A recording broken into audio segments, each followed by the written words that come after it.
What if the beginning of civilization was not a beginning at all, but a return? An imperfect remembering of something that had already been lost. There is a quiet hill in West Java that refuses to behave like a hill.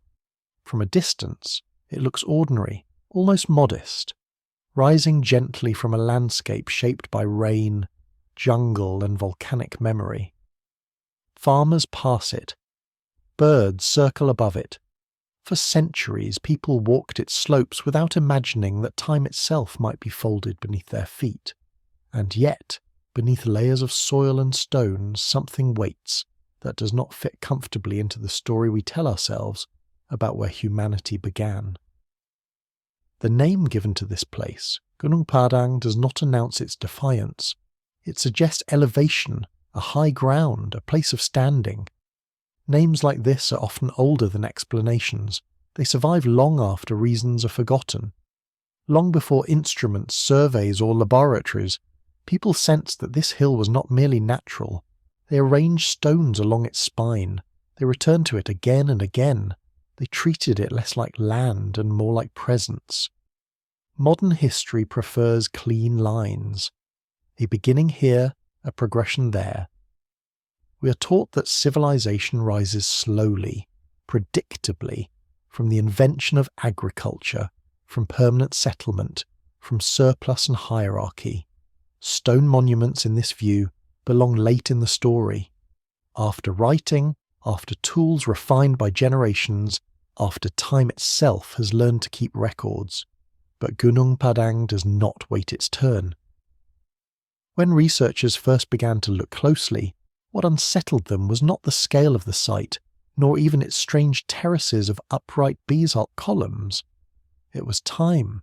Samples taken from beneath the visible layers suggested dates that slipped backward, far beyond the accepted threshold of civilization. 12,000 years. 20,000. And then, more quietly still, numbers approaching 28,000 years before the present. Dates that belong to a world officially described as primitive, nomadic, and incapable of monumentality. These numbers were not shouted. They were published cautiously, debated softly, surrounded by qualifiers and counterarguments. But once spoken, they could not be unheard. They lingered like an echo in a chamber too old to map. If these dates are even partially accurate, then Gunung Padang did not emerge after the last ice age. It endured through it.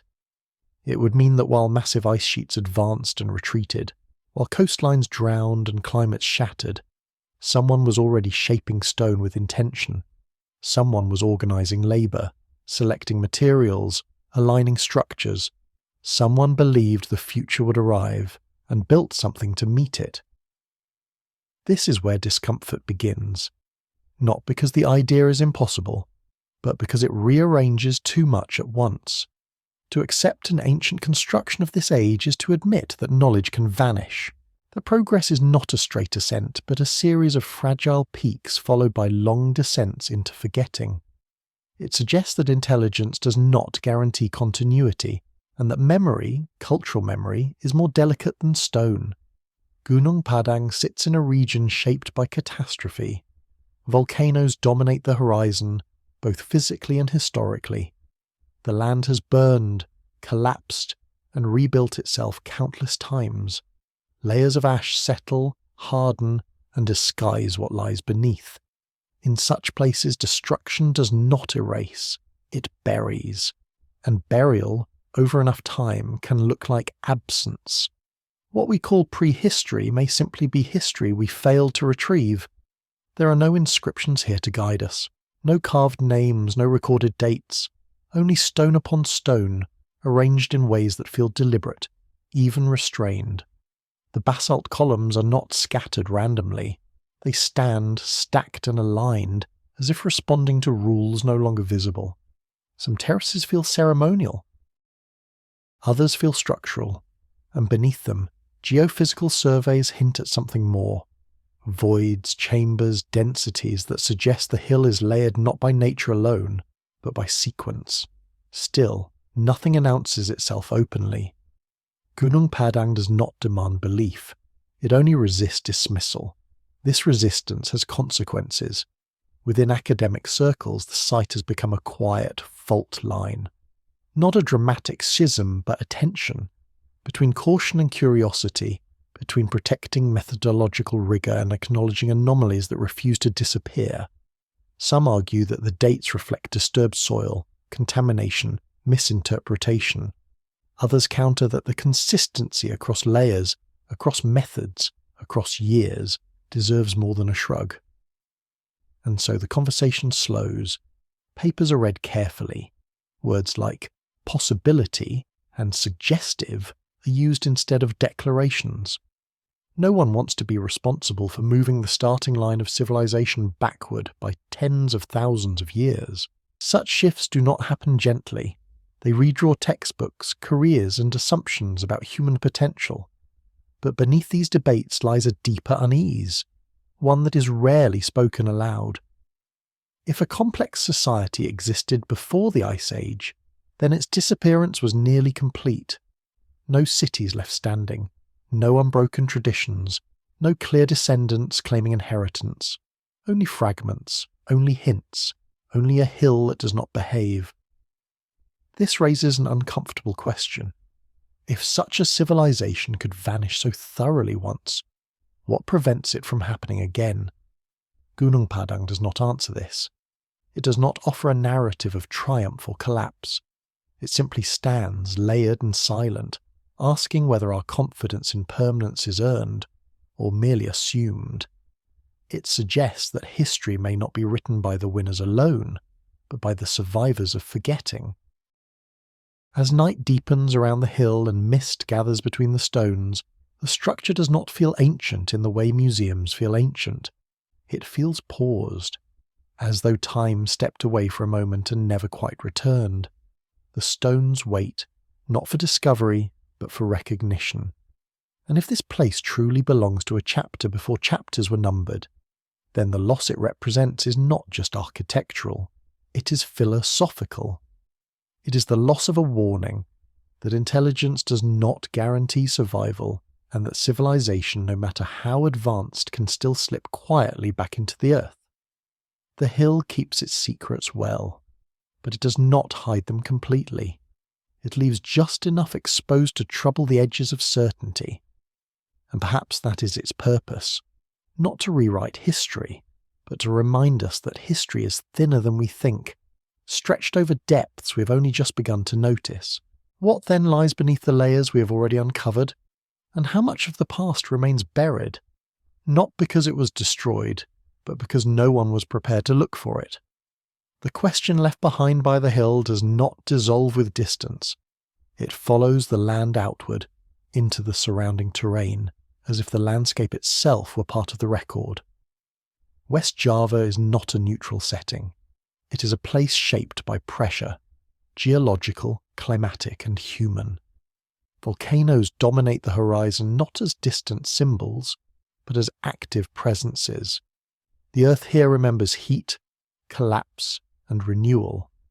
And in such a place, the boundary between what is natural and what is made becomes unusually difficult to trace. Gunung Padang does not stand alone. It rises within a volcanic plateau where basalt is abundant, fractured into long prismatic columns by ancient cooling flows.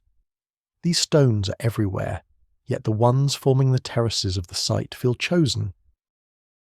They are arranged upright, leaning slightly inward, as though acknowledging a centre. Their repetition creates rhythm, not chaos. This rhythm is what first unsettles the careful observer. Nature produces abundance. Intention produces restraint. Long before modern excavation, local traditions treated the hill with a quiet reverence. It was not a place of grand pilgrimage, nor one saturated with myth in the way temples often are. Instead, it existed in a softer register, respected, avoided at times, approached with restraint. Such treatment rarely attaches itself to ordinary terrain. It suggests memory that has thinned but not vanished. Archaeology often depends on contrast, a tool against soil, a wall against sediment. But Gunung Padang resists contrast. Its materials mirror the mountain itself. Stone blends into stone. Construction imitates geology so closely that it invites dismissal. And yet, this very camouflage may be the reason it endured. A structure too visible invites destruction, reuse, or rewriting. A structure that looks like landscape is allowed to remain. When terraces were first documented in detail, they appeared deceptively simple, stepped platforms ascending toward the summit. Similar forms exist elsewhere in Indonesia, often dated to the late prehistoric or early historic periods. But here, the deeper layers did not agree. Beneath the visible arrangement lay earlier sequences, older alignments, and buried surfaces that implied repeated phases of activity. Not one construction, but many. Not one era, but a long relationship between humans and this place. Soil analysis revealed compacted layers that did not form naturally on a slope. Compaction implies weight. Weight implies time, repetition, or both.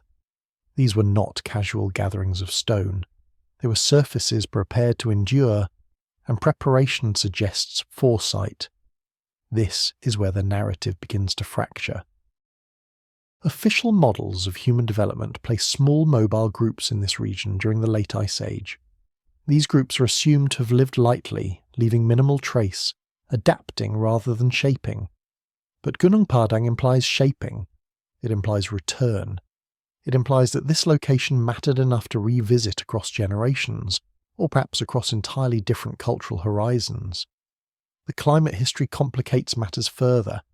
During periods when sea levels were far lower, the Indonesian archipelago was part of a larger landmass.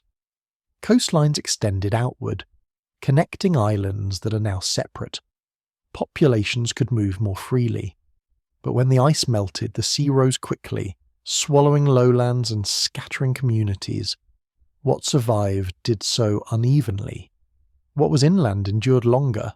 Hills remained while plains disappeared. In this light, Gunung Padang's elevation becomes significant, not as a lookout, but as a refuge. High ground preserves, high ground witnesses.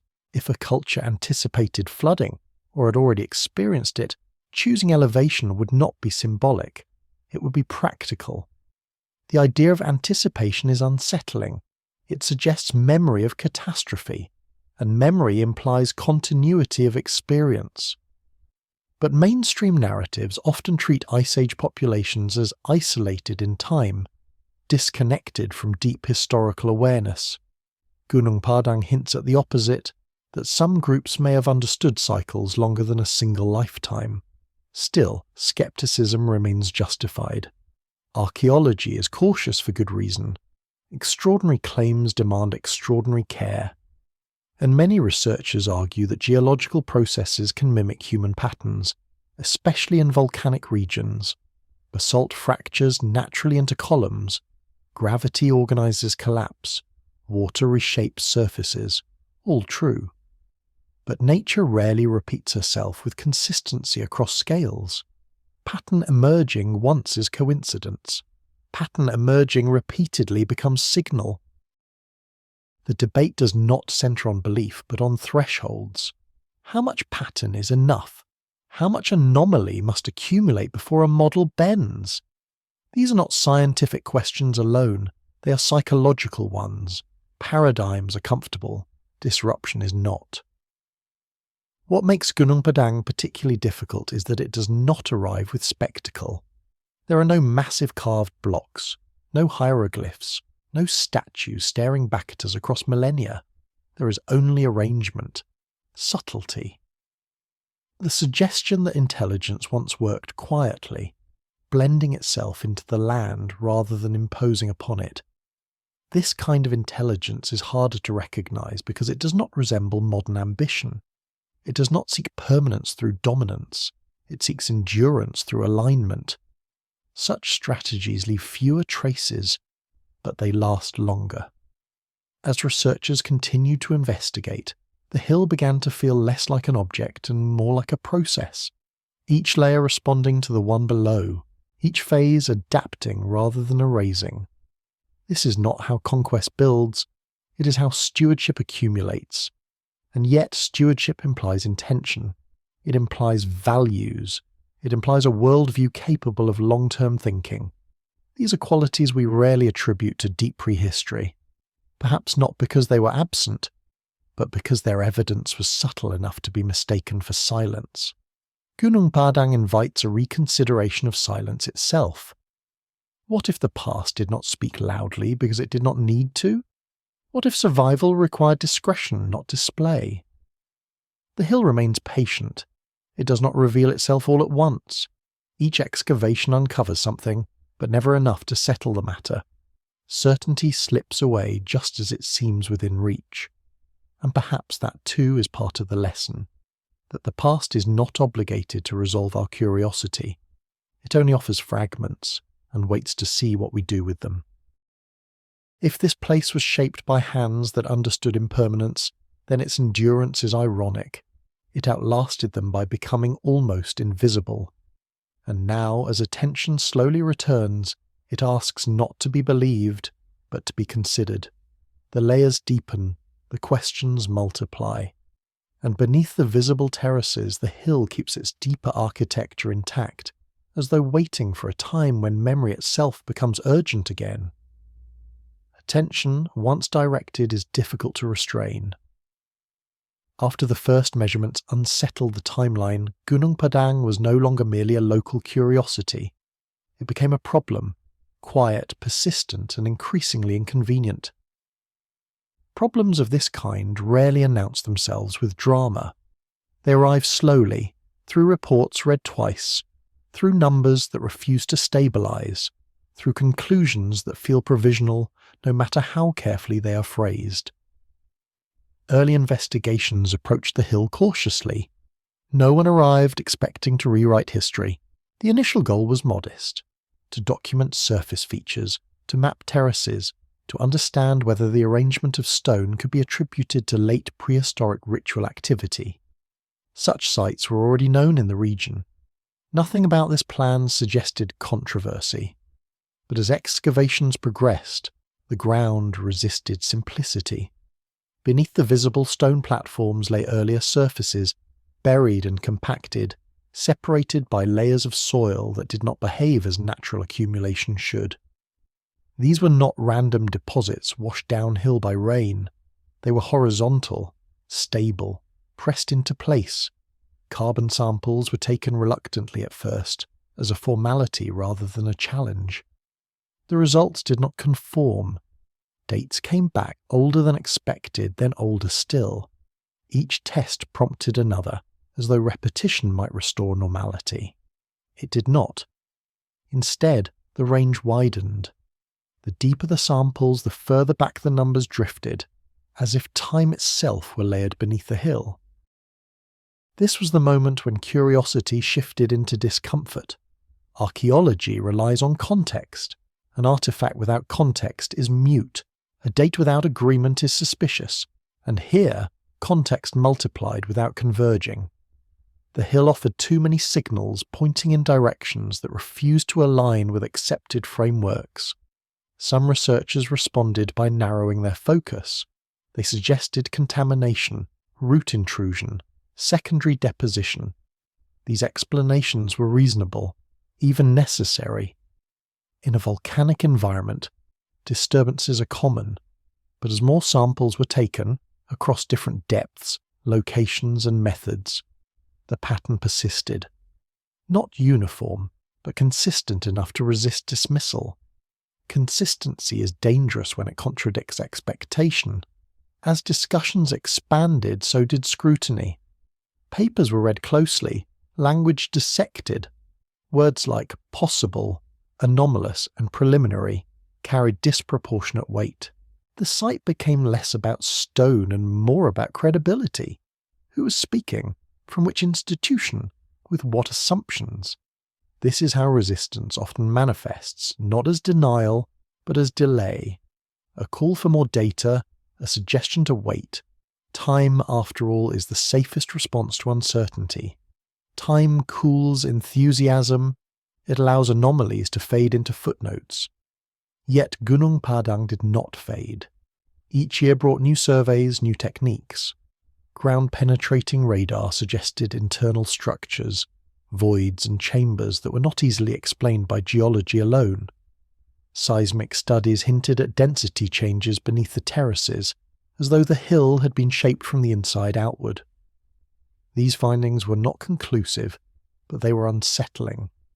The idea that the visible structure might be only the surface unsettled more than timelines ever could. A buried architecture implies planning at a scale difficult to reconcile with small, transient groups. It implies coordination, continuity, and a purpose that extended beyond immediate survival. Still, no single piece of evidence demanded belief. Each could be questioned in isolation. This fragmentation worked in favour of caution. It allowed skepticism to remain intact without appearing dismissive, but it also prevented synthesis. The whole remained unexamined because its parts were never allowed to assemble. Meanwhile, public interest grew unevenly. Popular media seized on the most provocative claims, often stripping them of nuance. Headlines declared certainty where researchers had offered possibility. This only deepened academic reluctance. No one wants to be associated with sensationalism, especially when reputations depend on restraint. Thus the site entered an awkward limbo. Too intriguing to ignore, too controversial to embrace. Excavations slowed, funding wavered. The hill returned, briefly, to its quiet state. Present, unresolved, waiting. What complicates this pause is the nature of scientific progress itself. Paradigms do not shift because of a single site. They shift when anomalies accumulate faster than they can be explained away. Gunung Padang is not alone. Other sites around the world have begun to suggest earlier complexity than previously allowed, none definitive on their own.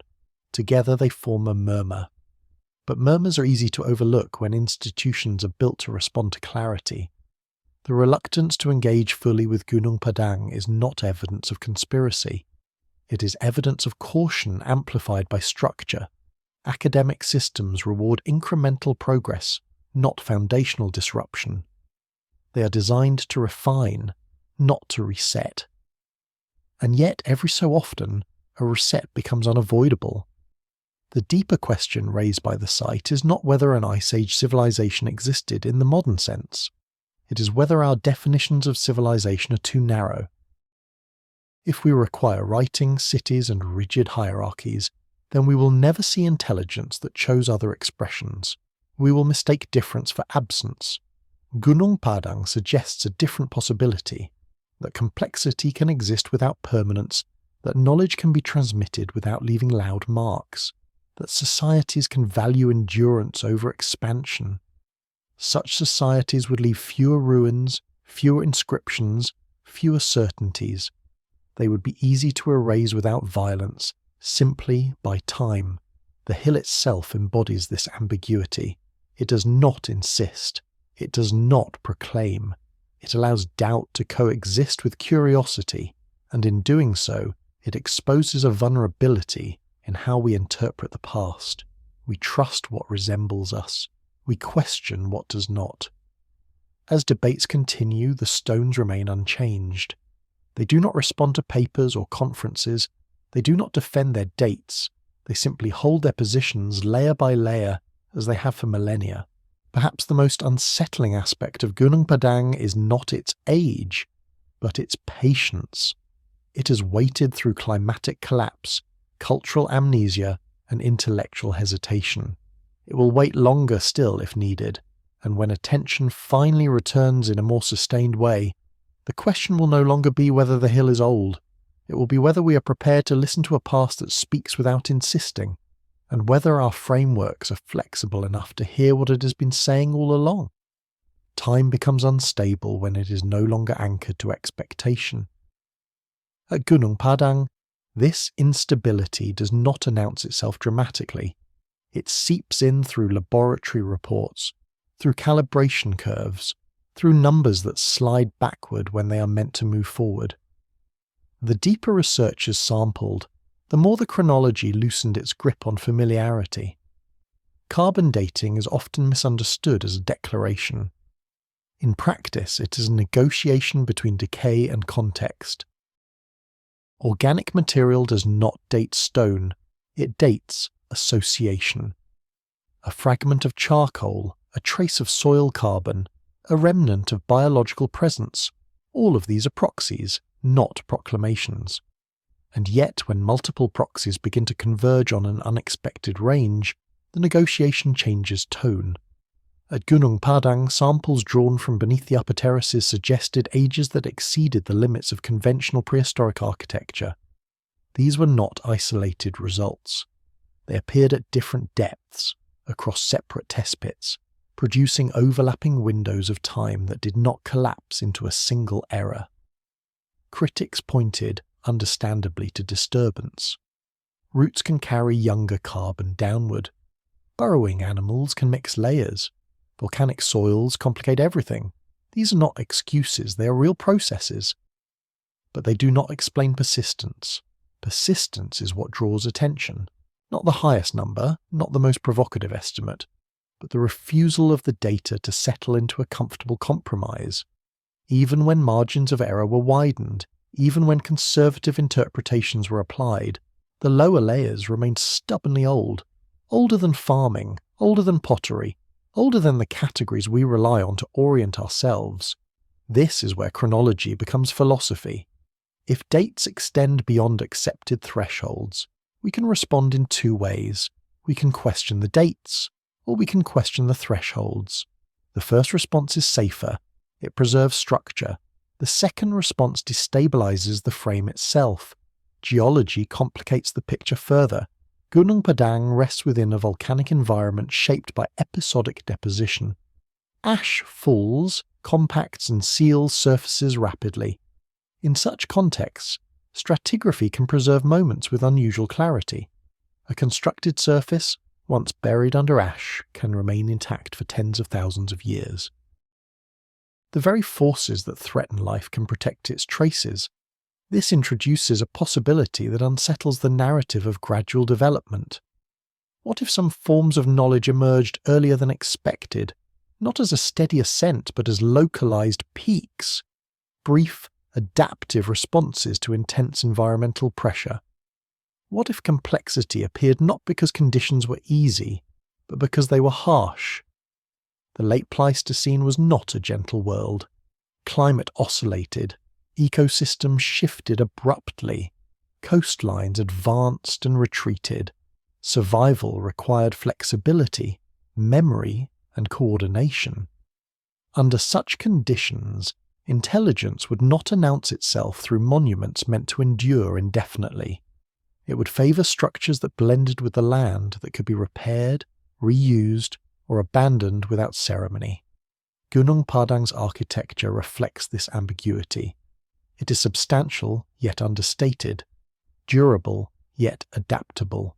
The basalt columns are strong, but they are not carved into rigid forms. They are arranged rather than transformed.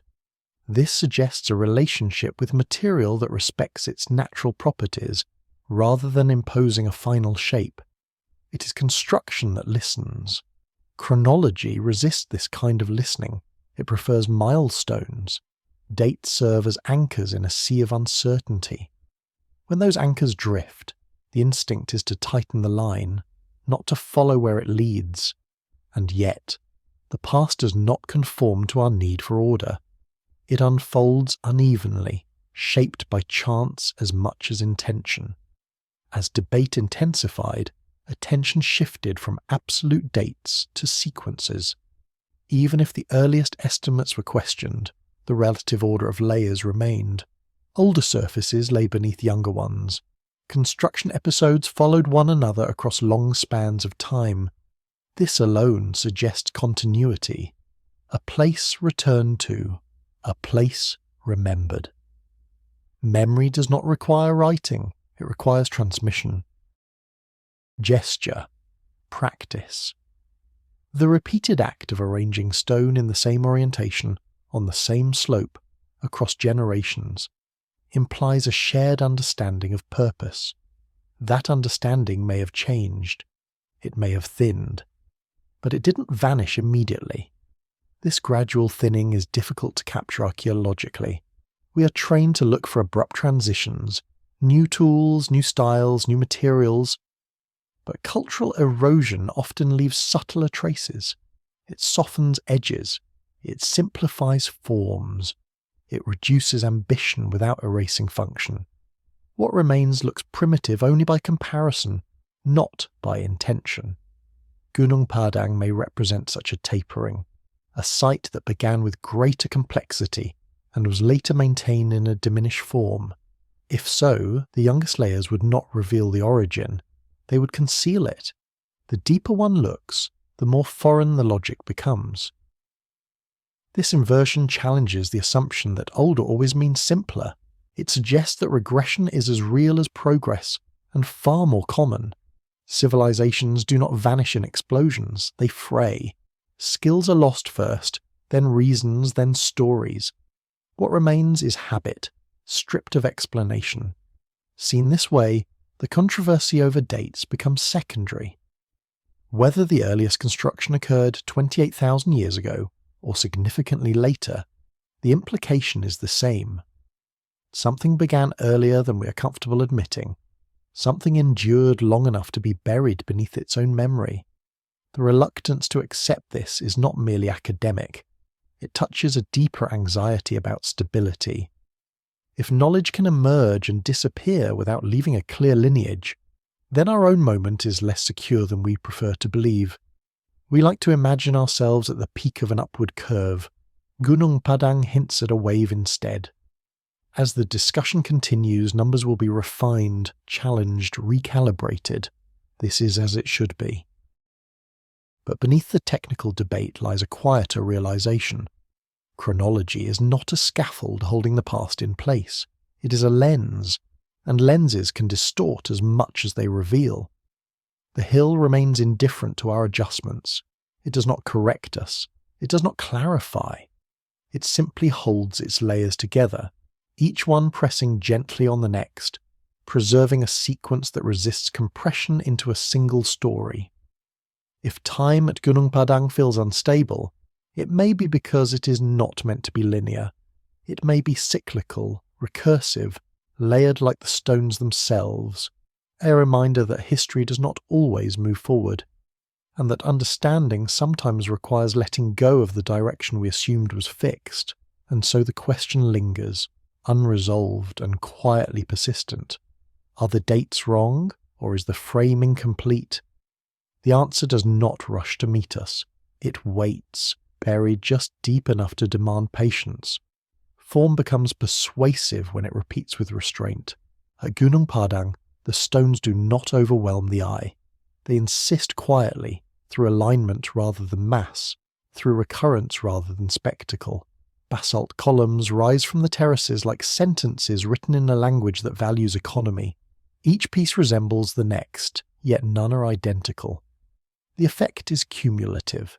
Meaning emerges not from a single stone, but from their agreement. Basalt fractures naturally into long angular prisms. This fact has been used to argue that the site is merely a fortunate arrangement of geology. But geology does not choose orientation. It does not favour inward lean. It does not produce consistent spacing across stepped platforms. These decisions belong to pattern, and pattern belongs to intention, whether we understand that intention or not. The columns at Gunung Padang are not laid flat. They are set upright, angled slightly, as if braced against something unseen. Their placement creates corridors of movement and zones of stillness. Some terraces open outward, others constrict. The summit does not dominate the lower levels. It emerges gradually, earned through ascent. This is not the logic of fortification or display. It is the logic of approach. Orientation adds another layer of quiet tension. Several alignments correspond loosely with cardinal directions, though not with precision that suggests formal astronomy. This ambiguity frustrates easy conclusions. It feels intentional, but not rigid, responsive, rather than prescriptive, as if the builders were acknowledging forces larger than themselves without attempting to master them. Geometry here is not Euclidean in the strict sense. There are no perfect angles, no insistence on symmetry. Instead, there is balance.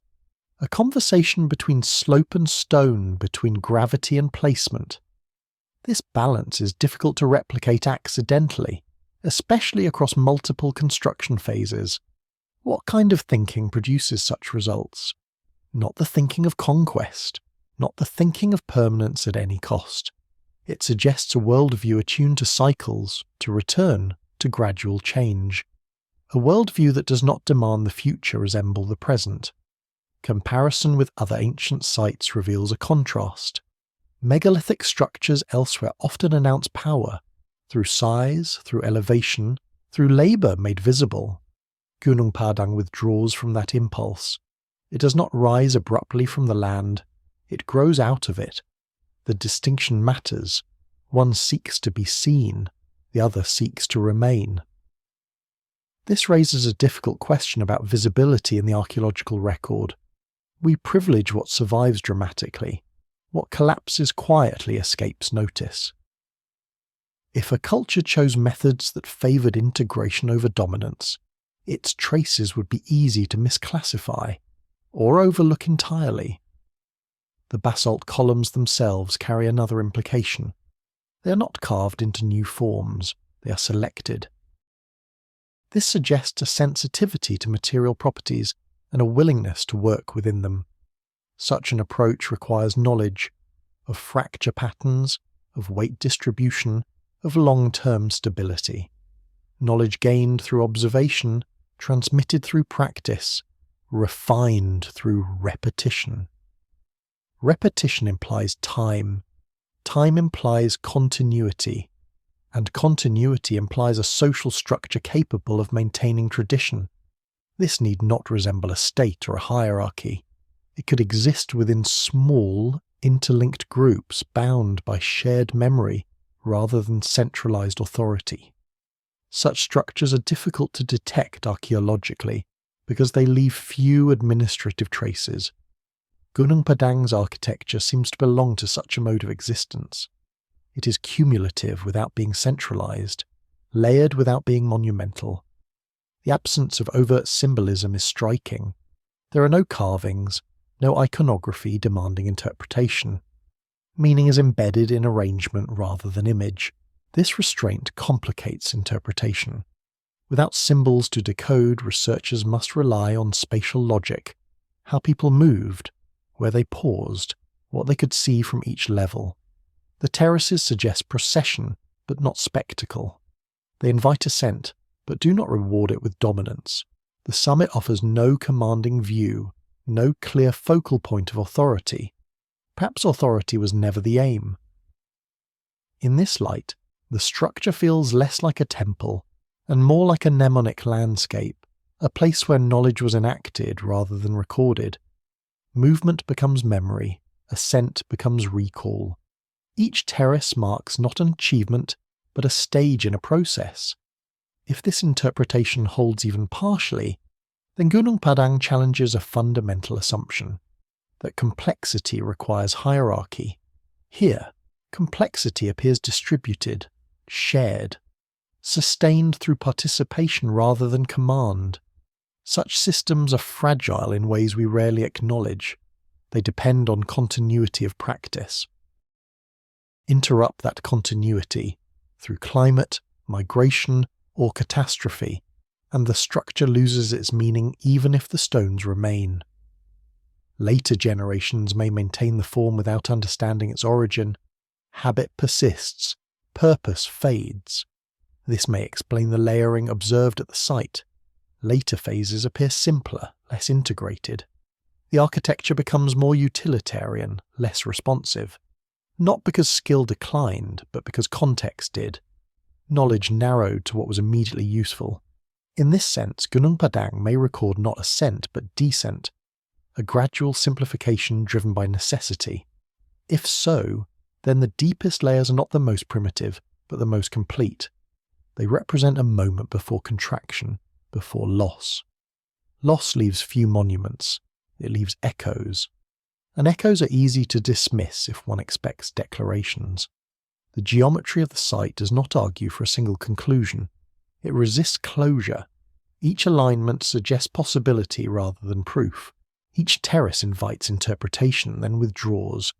This ambiguity is not failure, it may be the point. A culture that understood impermanence would not build to be understood by distant futures. It would build to function within its own time, trusting that survival, not recognition, was the true measure of success. Gunung Padang survived by blending in. Its stones were not quarried from afar, they were gathered locally. Its form did not challenge the landscape, it echoed it. This choice ensured endurance, but at the cost of visibility. Now, as attention returns, we are confronted not with certainty, but with humility. The site does not confirm our theories. It tests our patience. It asks whether we can recognize intelligence that did not announce itself loudly. As analysis deepens, the temptation will be to categorize, to label, to assign function.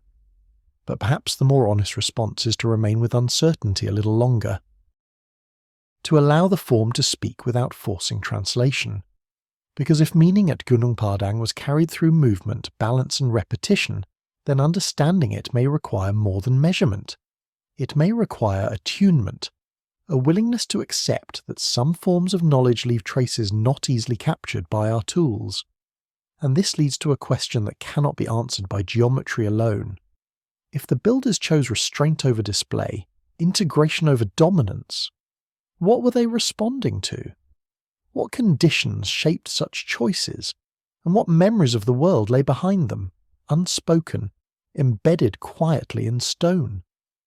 Beneath what can be seen, there is often a second architecture, one that does not reveal itself to the eye, but to vibration, density, and absence. At Gunung Padang, this hidden dimension began to emerge not through excavation, but through sound. Seismic surveys conducted with caution and restraint suggested that the hill was not uniform. It held interruptions, voids, chambers that did not behave like fractured bedrock. This discovery shifted the tone of inquiry. Surface structures can be explained away as rearranged stone, as ritual platforms, as late constructions mimicking older forms. But internal cavities resist such simplification. Nature does create voids, especially in volcanic regions. Lava tubes collapse, pockets form. But what appeared beneath Gunung Padang did not align with random collapse. The anomalies were layered, structured, and in some cases angular. Angular absence is difficult to dismiss. The suggestion that the hill might contain internal spaces was met with immediate restraint. Excavation into potential chambers was discouraged, not out of disinterest, but out of fear. Disturbance at that depth risks irreversible damage. A single misjudged intervention could collapse whatever remains intact. And so, researchers stood at a threshold, aware that something lay beneath, yet uncertain whether touching it would destroy the very evidence they sought. This hesitation is telling. It reveals an awareness that Gunung Padang may not be a simple accumulation of phases, but a deliberately constructed body, one that uses the hill itself as material. If so, then the visible terraces are not the monument. They are the interface, the outer skin of a structure whose core remains concealed. The idea of a buried core alters interpretation dramatically. It implies planning from the inside outward. It suggests that what we see is not the origin, but the final gesture, a protective layer, perhaps added as memory faded or circumstances changed. Such strategies are not unknown. Throughout history, valuable knowledge has often been sealed rather than displayed, hidden rather than exalted. But concealment raises uncomfortable questions. Why hide architecture beneath earth and stone? Why invest effort in creating something meant not to be seen? The answers, if they exist, are unlikely to be symbolic alone. Concealment implies threat or foresight. The late Ice Age was marked by instability, rapid climate shifts, megafaunal extinctions, rising seas. In such a world, permanence would be an illusion. Structures built openly would invite destruction, by nature or by necessity. Concealment would be a form of resilience. Knowledge preserved underground would outlast surface collapse. Gunung Padang may reflect this logic. Its internal spaces, if intentionally constructed, could have served as repositories of materials, of memory, of ritual, or of refuge. The lack of artifacts complicates this interpretation, but absence is not evidence of emptiness. Organic materials decay, metals corrode. What remains is shape. Shape endures. The hill's composition supports this endurance. Basalt is dense, resistant, slow to erode. Layered carefully, it can withstand pressure for millennia. A chamber encased in such material would be remarkably stable, especially if sealed intentionally. The structure becomes less a building and more a geological event, one that happens to be guided by intelligence. This blending of architecture and geology blurs disciplinary boundaries. Archaeology prefers discrete objects. Geology prefers processes. Gunung Padang sits between them, frustrating both. It behaves like a mountain, but responds like a construction. It erodes like land, but resonates like design. Such hybridity invites misunderstanding. We are trained to categorize, to separate natural from artificial. When something occupies both spaces, it becomes easier to ignore than to integrate. The question of chambers also invites comparison with other ancient sites. Across the world, there are structures that hide as much as they reveal. Pyramids with internal passages, mounds concealing burial vaults, hills shaped into sanctuaries. These are often interpreted symbolically, but they also reflect a practical understanding of preservation. Underground is where things survive. If Gunung Padang participates in this tradition, then it belongs to a lineage older and more global than we typically allow. A lineage that understood depth as protection and invisibility as strategy. Still, caution remains essential. Geophysical data is suggestive, not definitive. Interpretations shift with methodology. One reading implies chambers, another suggests dense layering. The ambiguity persists, but ambiguity does not negate significance. It defines it. What matters is not certainty but pattern. Multiple methods pointing toward internal differentiation. Multiple surveys suggesting structure rather than chaos. The hill does not behave as a uniform mass. It holds its complexity inward, as though guarding it. This inwardness resonates with the site's overall character. Nothing at Gunung Padang is immediately legible. Meaning accumulates slowly, through repetition and patience. Even the most compelling findings arrive quietly, wrapped in hesitation. There is a temptation to imagine a single hidden chamber, a dramatic reveal waiting beneath the surface. But this may be a projection, a modern desire for spectacle imposed on an ancient logic that valued continuity over revelation. The internal architecture, if it exists, may be modular, layered, unspectacular in isolation. Its power would lie in integration, not display. And yet the possibility remains that beneath the terraces lies a memory not meant to be accessed casually. That the hill itself was shaped to protect something during a time of upheaval, with the expectation that it might one day be found, or perhaps simply endured. This expectation, if it existed, carries philosophical weight. It suggests a culture aware of its own fragility, a culture that anticipated loss and acted accordingly. Such awareness is rare even today. We build as though permanence is guaranteed. Gunung Padang hints at a different mindset. As research continues, restraint persists. No one wants to be responsible for damaging what may be irreplaceable. This restraint slows progress, but it also honours the site's integrity. Perhaps this is appropriate. A structure designed to endure through concealment should not be rushed into exposure. The hill waits. Its internal spaces remain unentered, their shapes inferred rather than known. This uncertainty keeps interpretation fluid. It prevents closure. and in doing so, it preserves the site's most unsettling quality, not what it proves, but what it suggests. If Gunung Padang was built with an interior as its foundation, then the visible terraces are not the beginning of the story. They are its final layer, a closing gesture, placed atop something older, deeper, and deliberately withdrawn from view.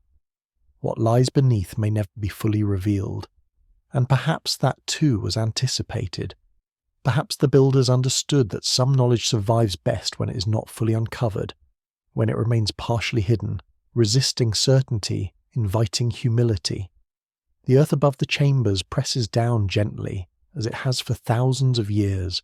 Pressure becomes preservation, silence becomes shelter, and the hill continues to stand not as a monument to revelation, but as a reminder that the past does not always want to be seen, only remembered, imperfectly, through what it chose to conceal. Comparison is often where certainty dissolves. When Gunung Padang is placed beside other ancient monumental sites, it does not behave as expected. It refuses familiar categories. It resembles nothing closely enough to be comfortable, yet echoes many places just enough to be unsettling. This in-between quality is what keeps it unresolved. Across the world, ancient structures tend to announce their intentions. Pyramids declare hierarchy. Ziggurats elevate authority. Stone circles dramatize alignment.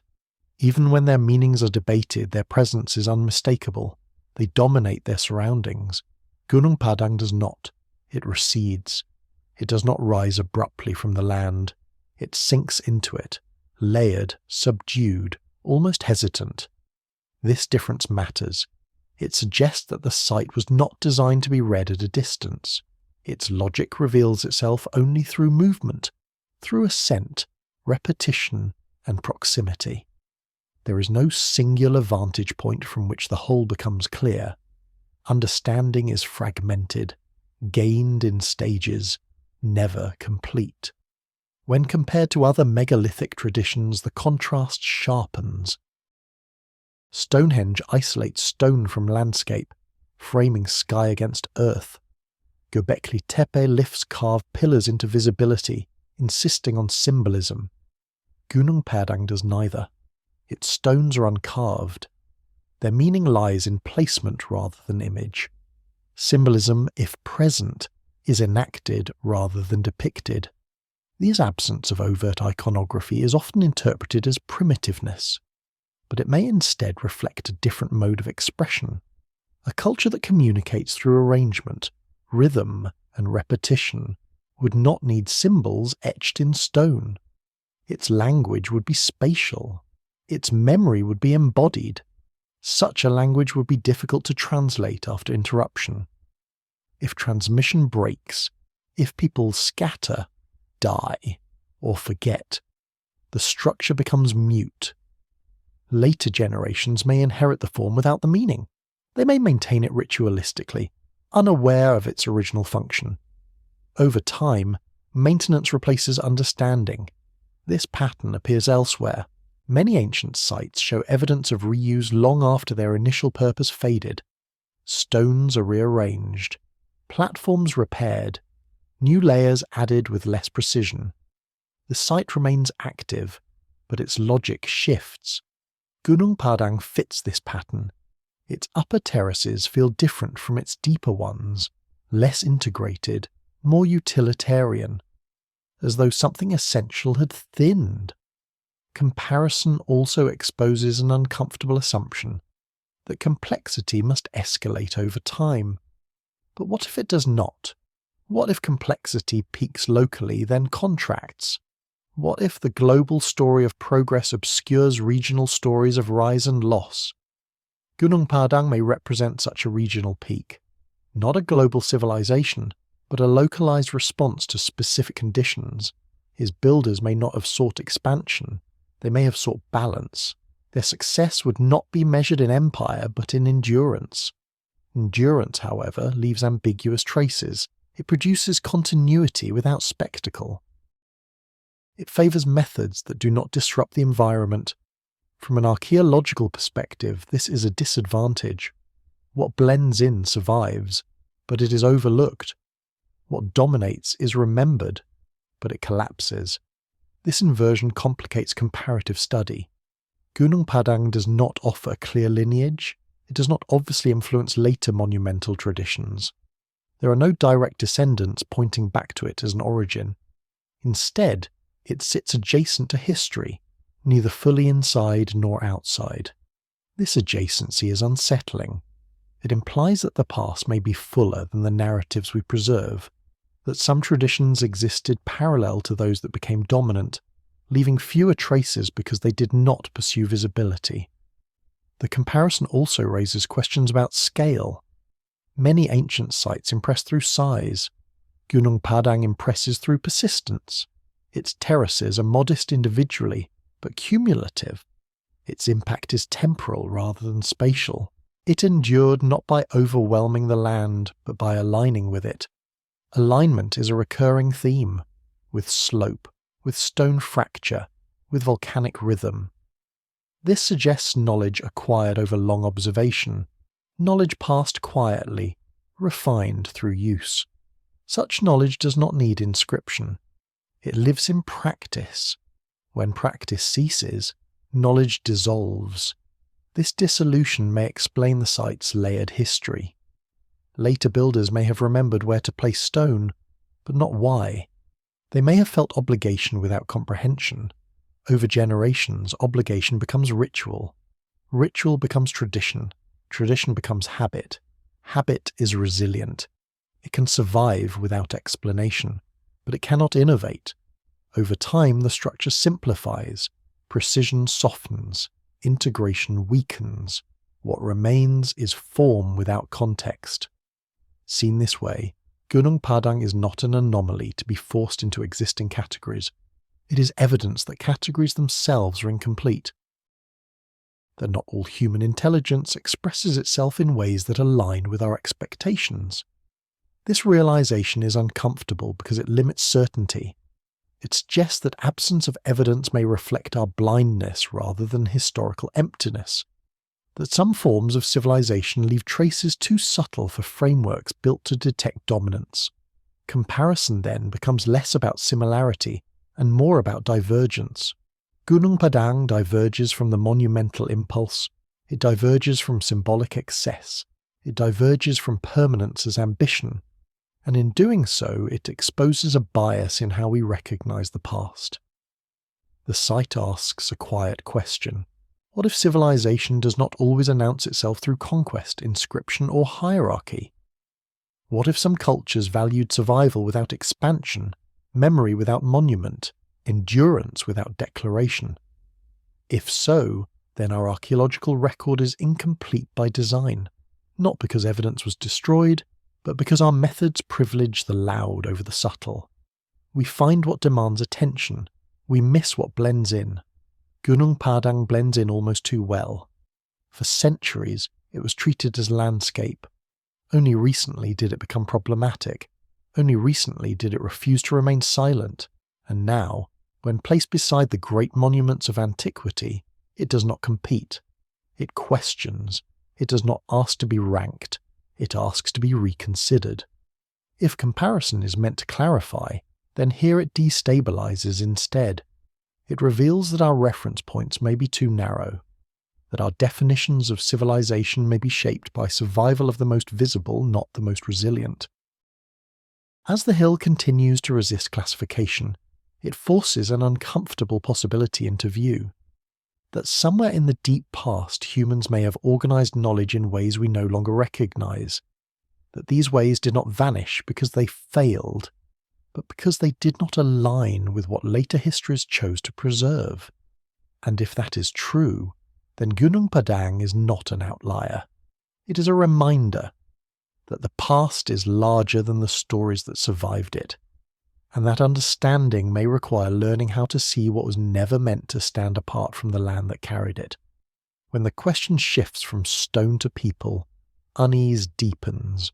Gunung Padang does not only challenge architecture or chronology, it quietly presses against assumptions about the humans who lived during the late Ice Age, about what they noticed, what they remembered, and what they were capable of imagining.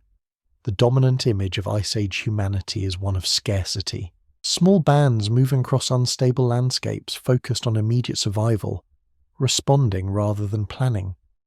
This image is not false, but it is incomplete. It reflects what survived most clearly. Tools, bones, campsites. It does not capture what left fewer traces. Systems of knowledge, shared memory, or long-term strategy shaped by environmental pressure. The late Pleistocene was a world of thresholds. Temperatures oscillated rapidly. Glaciers advanced and retreated. Sea levels rose by tens of meters in short spans of time. Entire coastlines vanished. Forests shifted. Species disappeared. For those living through these changes, the world would not have felt stable or predictable. It would have felt fragile. Fragility changes how intelligence expresses itself. When the future cannot be assumed, planning becomes adaptive rather than accumulative. Knowledge is valued not for expansion, but for continuity. Survival depends less on dominance and more on coordination, on reading patterns, remembering cycles, and anticipating return. Gunung Padang may be a product of such thinking. Its construction does not suggest abundance of labour or surplus. It suggests patience, repetition over long spans, incremental work done when conditions allowed. This kind of effort fits small, organised groups more than centralised populations. It requires cooperation, not hierarchy. If Ice Age humans engaged in such practices, then our expectations of what constitutes advanced behaviour require adjustment. Advancement may not have meant complexity in tools or art, but complexity in timing, memory, and restraint. Building something that endures through concealment rather than display requires a different kind of foresight. The presence of repeated construction phases at Gunung Padang suggests that knowledge was transmitted across generations. This transmission did not rely on writing, it relied on practice, on teaching through doing, on embodied memory. Such systems are robust when conditions remain within familiar bounds. They falter when disruption exceeds capacity. The end of the last ice age was such a disruption. As ice sheets collapsed, meltwater surged into oceans. Low-lying regions flooded rapidly. Populations were displaced. Migration was not a choice, it was a necessity.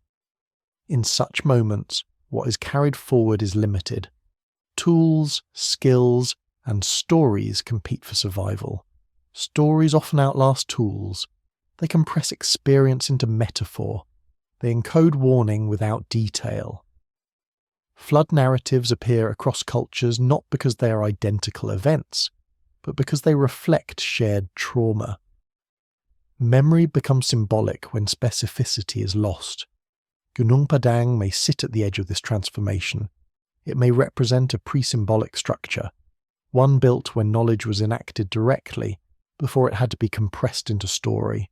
When disruption came, the enactment ceased. What remained was habit, then reverence, then silence. This transition from lived knowledge to myth is difficult to trace archaeologically. It leaves no clear markers, but it reshapes how sites are treated. A place once understood becomes a place respected. Function fades, presence remains. If so, then Ice Age humanity was not unaware of its vulnerability. It was acutely aware of it. It did not assume continuity. It prepared for interruption, building into high ground, blending architecture with landscape, and favouring concealment over display, are strategies consistent with anticipation of loss. This anticipation does not imply prophecy. It implies memory. A recollection of earlier disruptions, of floods, eruptions, collapses that shaped behaviour. Memory need not be ancient to be powerful. A single catastrophic generation can reorient culture for centuries. What we call the reset of civilization may not be a singular event. It may be a process, uneven, localized, repeating. Some groups adapt, others fragment. Some knowledge persists quietly, other knowledge disappears entirely. Gunung Padang may represent a fragment that persisted longer than most. Its endurance is not evidence of dominance, it is evidence of fit. It fit its environment well enough to remain, even as the people who built it did not. This reframes the question of capability. Ice Age humans did not need to resemble later civilizations to be sophisticated. Their sophistication may have been context-specific, tuned to instability rather than abundance. Their structures may have been fewer but more intentional. Modern discomfort with this idea stems from projection.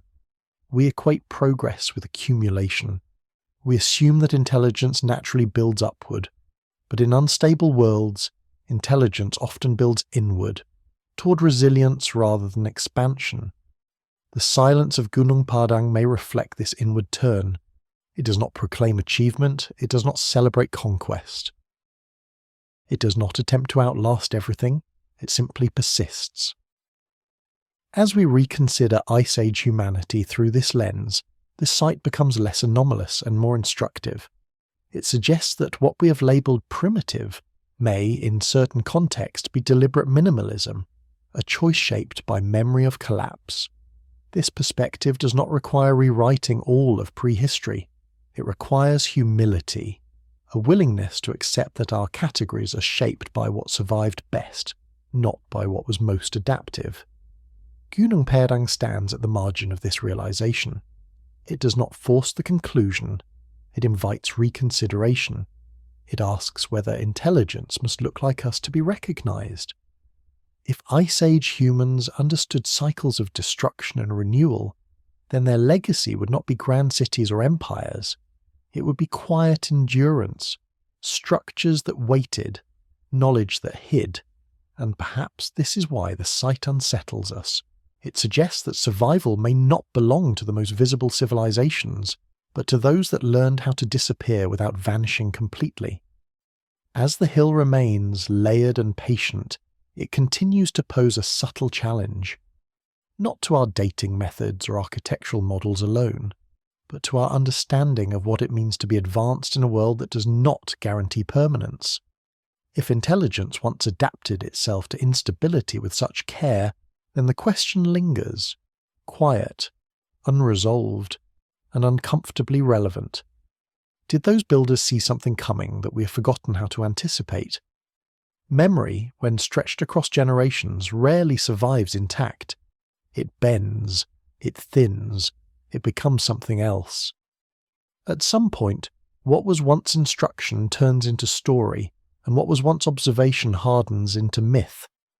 Gunung Padang may stand precisely at this threshold, the place where lived knowledge began its long transformation into symbol.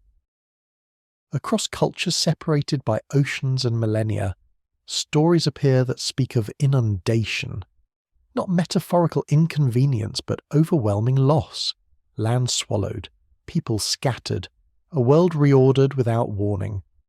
These stories are often treated as allegory or coincidence, their similarities attributed to shared psychology rather than shared experience. But psychology too is shaped by history.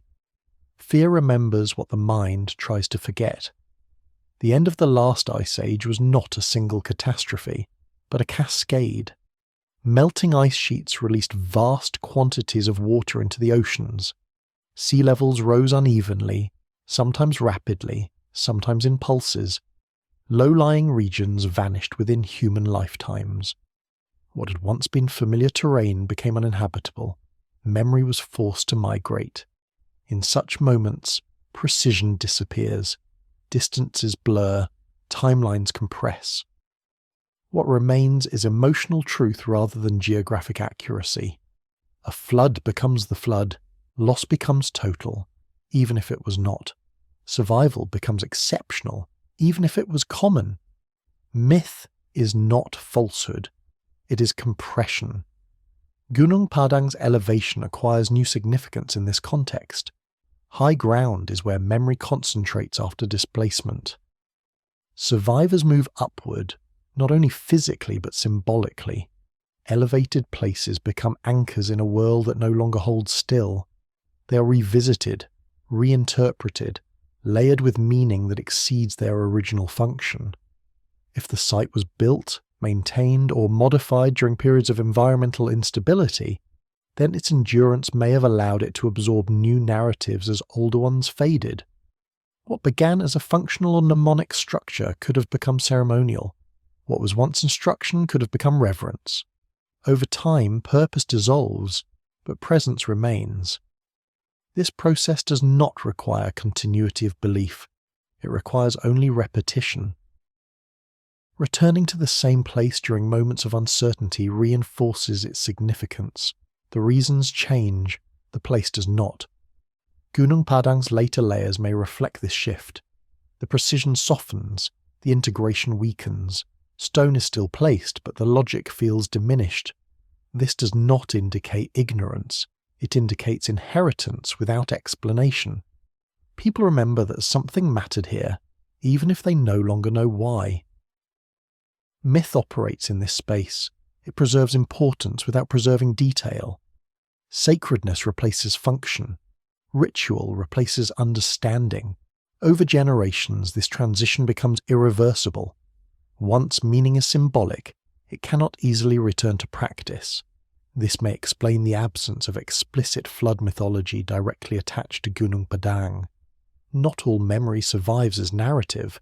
Some survives as avoidance, as reverence, as silence. A place can be remembered without being explained. In fact, silence often protects what explanation would dilute. The broader pattern of flood narrative suggests not a single lost civilization, but repeated encounters with overwhelming change. Some groups adapted, some fragmented. Some carried fragments of knowledge forward in altered forms. Others left nothing but traces in the landscape. Gunung Padang may be one such trace, a structure that bridged the moment when knowledge was enacted and the moment when it became story. Its architecture is transitional, not fully symbolic, not fully utilitarian. It sits between worlds. This liminality complicates interpretation. We look for clear categories: temple, fortress, tomb. But transitional structures resist classification. They belong to moments of uncertainty, when people build not because they know exactly what they are doing, but because doing something feels necessary. In times of upheaval, action often precedes understanding. People build to orient themselves, to create continuity where none is guaranteed.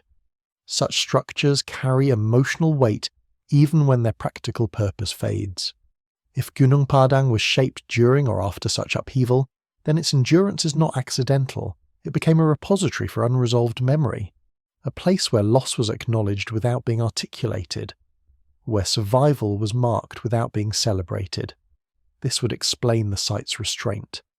There is no triumph here, no assertion of dominance, only persistence. Persistence is the language of those who expect change, not control. As millennia passed, the original context dissolved completely. New cultures encountered the hill without access to its earliest meaning. They approached it cautiously, sensing significance without clarity. Over time, respect replaced understanding. Tradition replaced memory. This process is not unique. Many ancient sites function this way, but Gunung Padang's potential age intensifies the effect.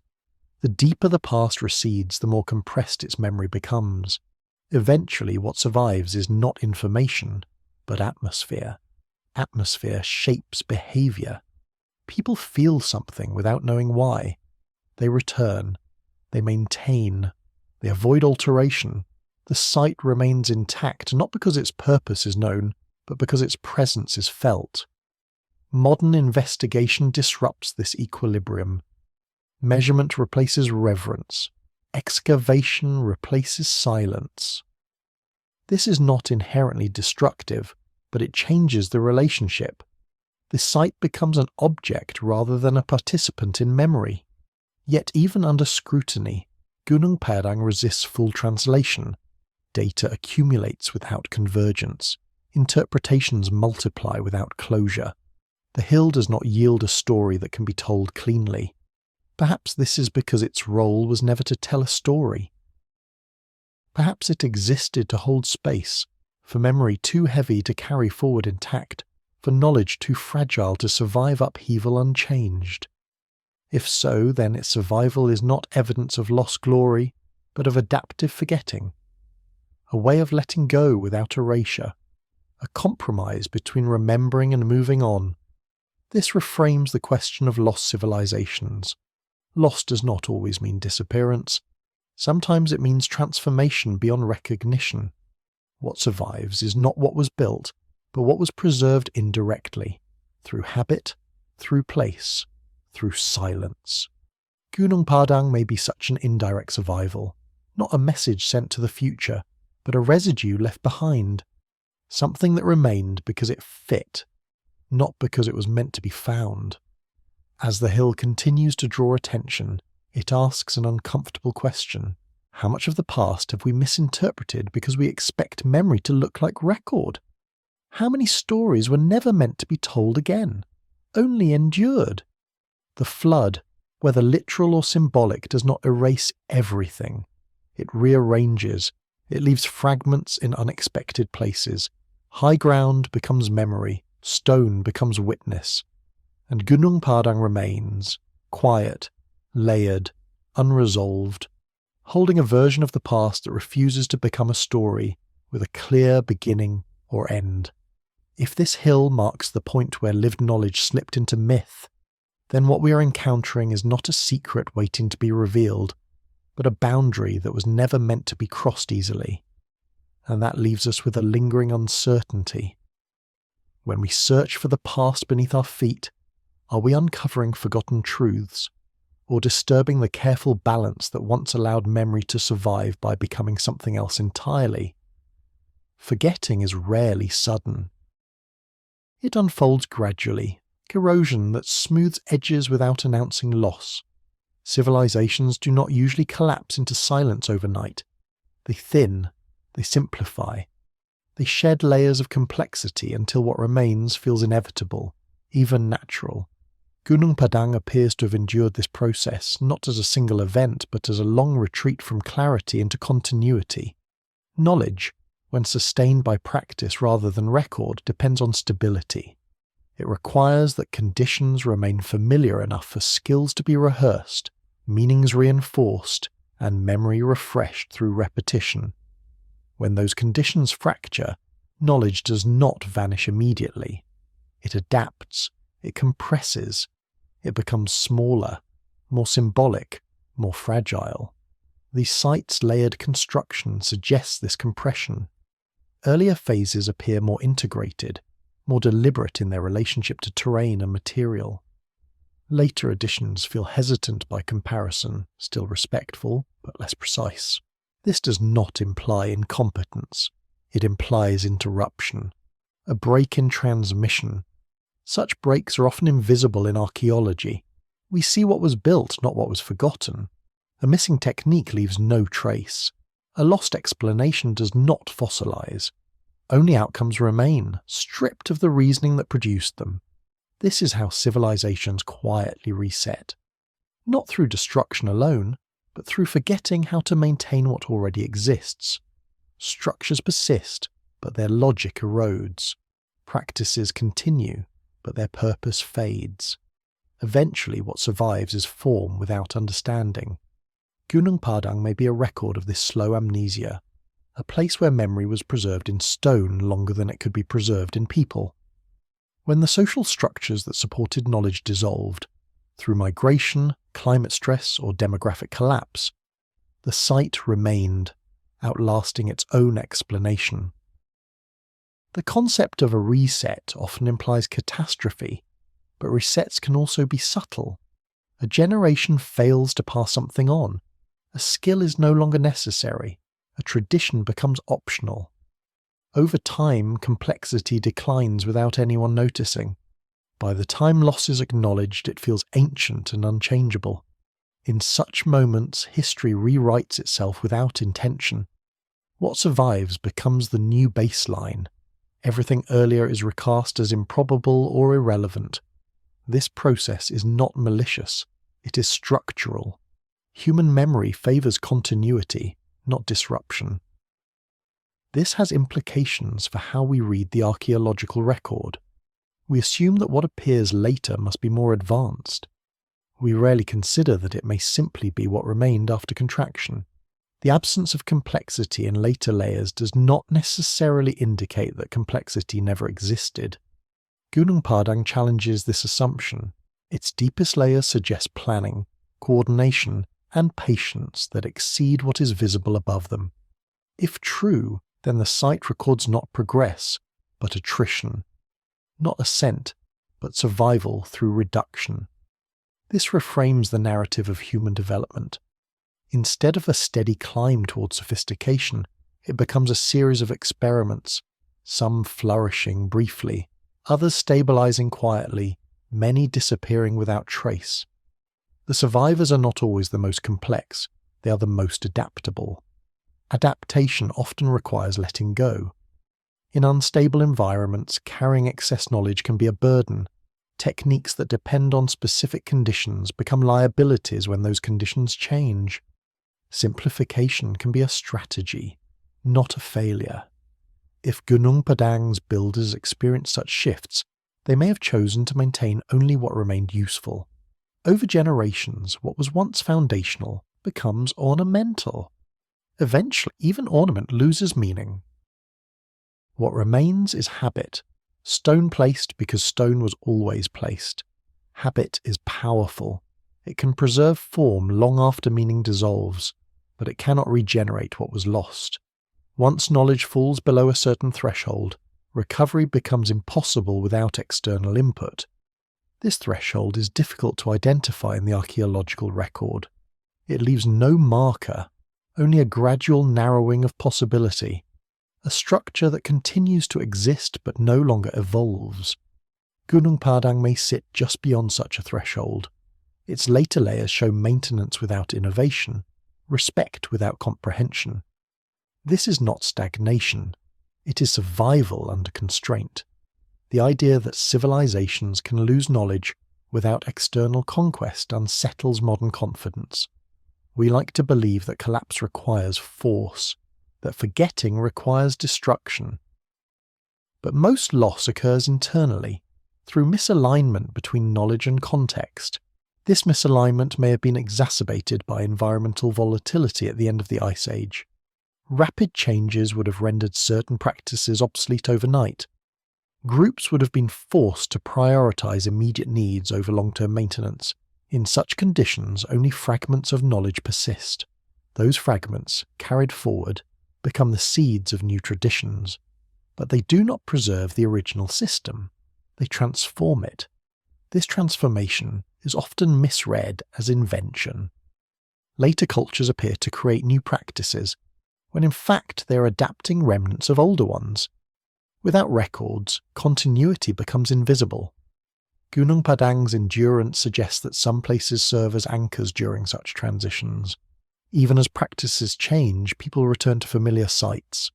These sites absorb new meanings while retaining old forms.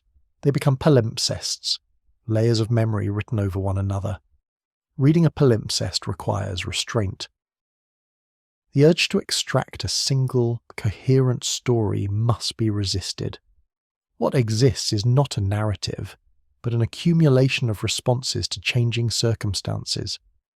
This accumulation challenges the notion of a singular lost civilization. Instead, it points toward multiple episodes of complexity, each responding to its moment, each leaving partial traces. Some traces survive by blending in, others vanish entirely. Gunung Padang may be one of the few places where the blending was successful enough to preserve something deeper. Not a blueprint, not a message, but evidence that forgetting itself can be structured. Structured forgetting is not neglect. It is adaptation.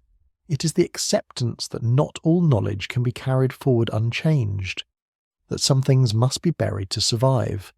If this interpretation holds, then the site is less a monument to what was lost than a testament to how loss was managed. It shows that resilience does not always involve preservation of complexity. Sometimes it involves reduction, This is difficult to accept because it conflicts with modern ideals of progress. We value accumulation, we equate loss with failure, but in deep time, survival often depends on choosing what to let go. Gunung Padang does not tell us what was forgotten.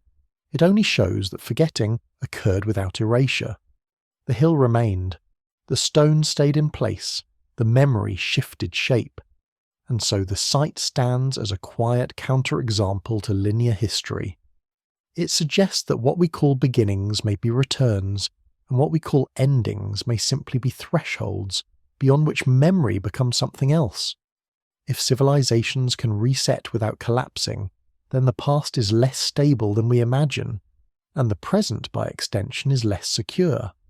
The hill does not warn explicitly, it does not offer prophecy. It merely embodies a process that has happened before, slowly, silently, without spectacle. And the question it leaves behind is not whether we can uncover what was lost, but whether we can recognize the signs of forgetting while it is still underway. When a story unsettles the foundation beneath it, resistance rarely announces itself openly. It appears instead as hesitation, as procedural delay, as the careful tightening of acceptable language. Gunung Padang did not meet rejection at first, it met caution, and caution, when embedded in institutions, can shape what is permitted to be known. Academic systems are built to protect reliability. They privilege methods that converge, results that replicate cleanly, interpretations that sit comfortably within established frames. This is not a flaw. It is a survival mechanism. Without it, knowledge would dissolve into speculation. But this same mechanism struggles when confronted with anomalies that do not resolve quickly. It asks them to wait. Waiting, however, is not neutral. It favours stability over exploration. It rewards those who refine the existing map rather than redraw it. When a site like Gunung Padang emerges, its challenge is not only evidentiary, it is structural. It asks institutions to consider the possibility that their boundaries were drawn too narrowly. The response to such challenges is often subtle. Funding becomes cautious, excavation permits are delayed, emphasis shifts toward alternative explanations that preserve the current timeline. None of this requires coordination. It emerges naturally from incentives. Careers depend on credibility. Credibility depends on consensus. This dynamic creates an invisible pressure field. Researchers learn which questions advance safely and which do not. Over time, curiosity adapts. Lines of inquiry bend away from foundational disruption and toward incremental contribution. The system stabilizes itself. Gunung Padang occupies an uncomfortable position within this field. It is too well documented to ignore completely, yet too disruptive to integrate fully. It becomes a reference point rather than a catalyst, cited but not centered, a footnote to larger conversations rather than their axis. This marginalization does not imply suppression in the dramatic sense. There are no banned papers, no explicit prohibitions. The process is quieter. It is the accumulation of small decisions that collectively shape what becomes visible.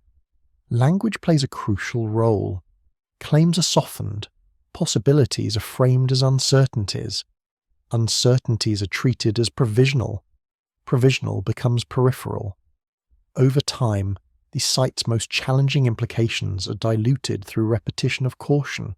Caution again is not malicious, but when it becomes habitual, it limits imagination. It narrows the range of questions considered legitimate, and legitimacy, once defined, shapes the future of inquiry. This is not unique to archaeology. All knowledge systems exhibit this behaviour. Paradigms persist not because they are perfect, but because they are useful.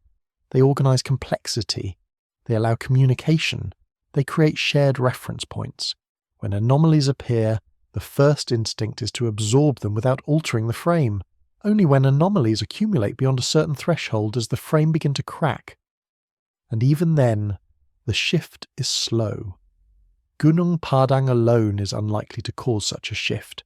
It would require corroboration from multiple sites, multiple disciplines, multiple methods, and this corroboration may already be emerging quietly in places not yet connected. But until those connections are made, the site remains suspended between interest and integration. This suspension creates a paradox. The more disruptive a finding, the more evidence is required to legitimize it.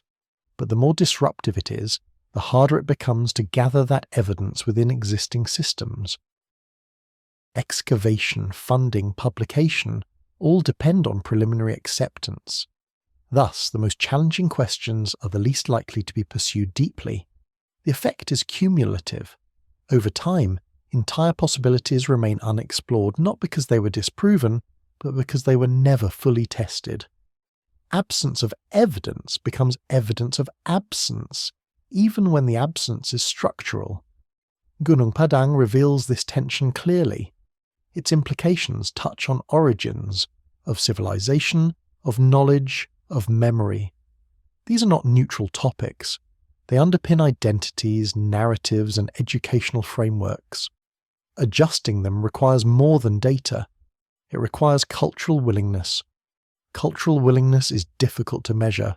It shifts slowly, influenced by generational change, by interdisciplinary dialogue, by external pressures. Sometimes it takes a crisis in one field to open space in another. Sometimes it takes time. In the meantime, sites like Gunung Padang exist in a liminal state, investigated but not embraced, discussed but not taught, known but not normalized. This liminality has consequences. It shapes public perception. Popular media fills the gap left by academic hesitation, often amplifying speculation without context. This, in turn, reinforces institutional caution. A feedback loop emerges. Serious inquiry becomes associated with sensationalism by proximity, even when it is careful. The result is polarization. On one side, dismissal.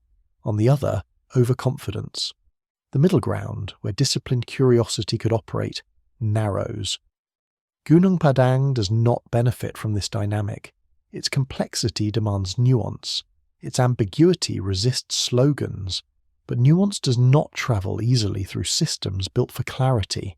This raises a deeper question about control, not control in the conspiratorial sense, but in the epistemological sense. Who decides which questions are worth sustained attention? Who defines the boundaries of acceptable doubt? These decisions are rarely explicit. They are encoded in peer review, in funding criteria, in curriculum design. They reflect collective priorities rather than individual intent, and yet the effect is the same. Some narratives stabilize, others remain peripheral. Gunung Padang's challenge, then, is not only to archaeological models, but to the governance of knowledge itself. It exposes the tension between reliability and openness, between protecting what is known and exploring what is possible. This tension cannot be resolved by evidence alone. It requires reflection on how knowledge advances and how it resists advancing when its foundations are at stake. The Hill remains unaffected by these dynamics. It does not seek legitimacy. It does not respond to citation metrics or publication thresholds. It simply persists, holding its layers intact.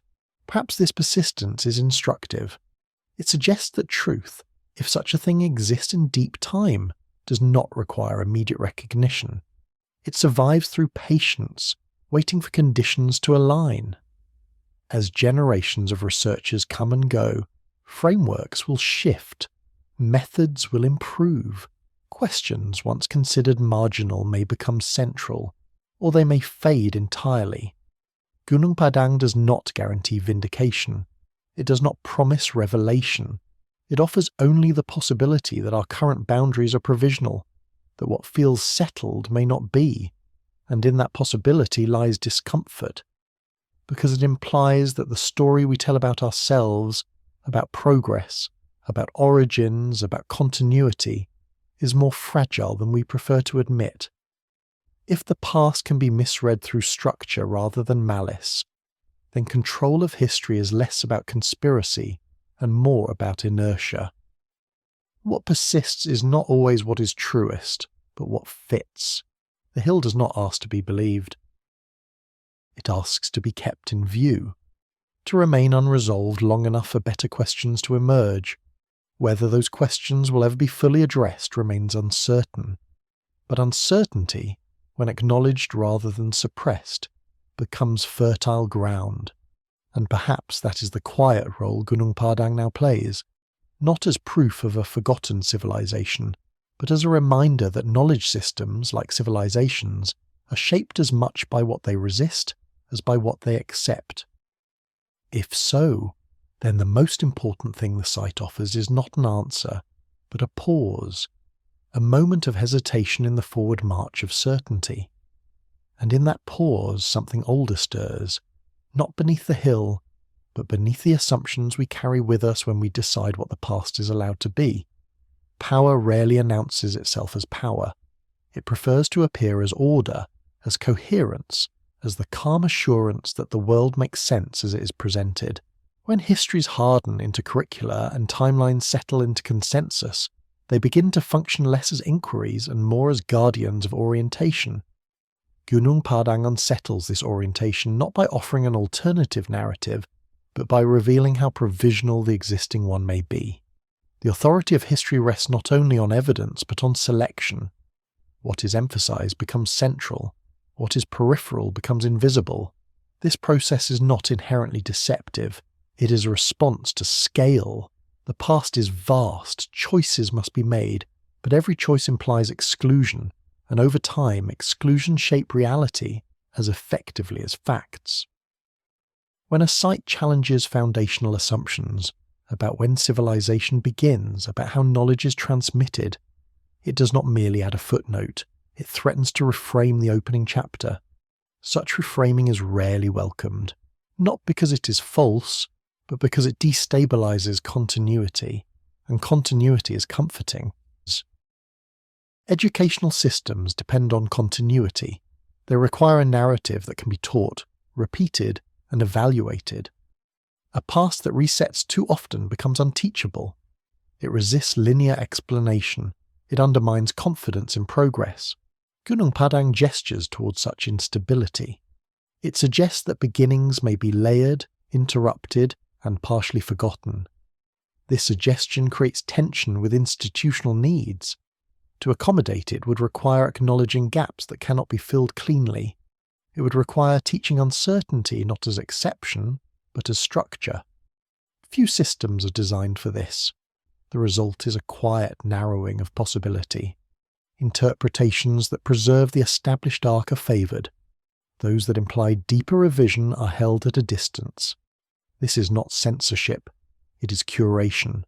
And curation, when consistent, becomes doctrine. Doctrine does not need to be enforced aggressively.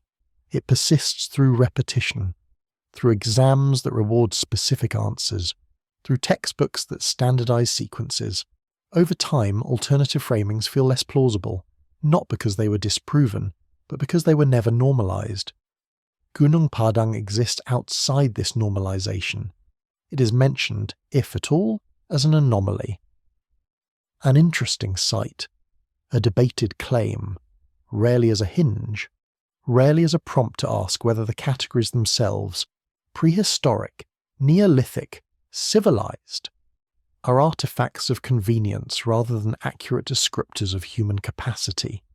These categories are powerful. They organize research, funding, and imagination. They shape what kinds of questions feel reasonable.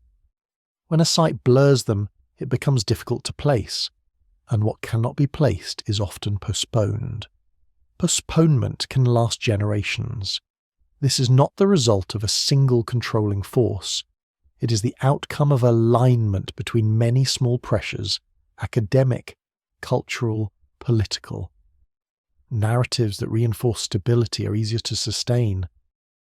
Narratives that imply discontinuity raise uncomfortable parallels with the present. If civilizations have reset before without leaving clear records, then permanence is an illusion. If knowledge can be lost without dramatic collapse, then modern confidence becomes fragile. These implications extend beyond archaeology. They touch identity, Histories are not neutral. They tell us who we are, where we came from, and what we can expect. A past marked by repeated forgetting challenges the idea of inevitable advancement. It suggests that progress is contingent, not guaranteed. Gunung Padang does not force this conclusion. It only allows it, and allowing is often enough to provoke resistance. There is also the question of authorship. Who has the authority to define the beginning of civilization? Is it determined by the earliest writing, the first cities, the emergence of agriculture? These criteria reflect values as much as evidence. They privilege visibility, accumulation, and control. But what if intelligence once expressed itself differently? What if knowledge was organized around resilience rather than expansion? What if social complexity existed without leaving durable administrative traces? Such possibilities do not fit comfortably within dominant frameworks. They do not align with narratives that equate civilization with dominance over environment. They suggest alternative trajectories, ones that may have been adaptive in unstable worlds, but difficult to sustain long term. If such trajectories existed, they would leave ambiguous traces. They would not announce themselves clearly to later observers trained to look for monuments and records. Gunung Padang may be one such trace, neither fully natural nor fully legible, resisting simple classification. The discomfort this creates is not about being wrong, it is about losing orientation. A history that begins earlier than expected forces reconsideration of what follows. It asks whether later achievements are unique or recurrent, whether modernity is culmination or iteration. These questions are not easily contained within academic debate. They spill into philosophy, into politics, into how societies imagine their future. This may explain why such questions are often deferred rather than engaged directly. Deferral is a form of control, not imposed, but emergent. It keeps uncertainty at the margins. It preserves coherence at the centre. Gunung Padang remains at those margins not because it lacks significance, but because its significance is difficult to integrate without rebalancing the whole. And rebalancing requires willingness to sit with ambiguity. Ambiguity is not failure. It is the condition of honest inquiry. But it is uncomfortable. It slows certainty. It resists closure. As long as the site remains unresolved, it acts as a quiet irritant.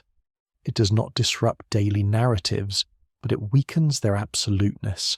It reminds us that what we know is contingent on what we choose to examine deeply. This reminder has value beyond the site itself. It invites reflection on how histories are shaped, not only by discovery but by governance, by the structures that decide which discoveries are emphasized, which are contextualized, and which are quietly sidelined. None of this requires intent.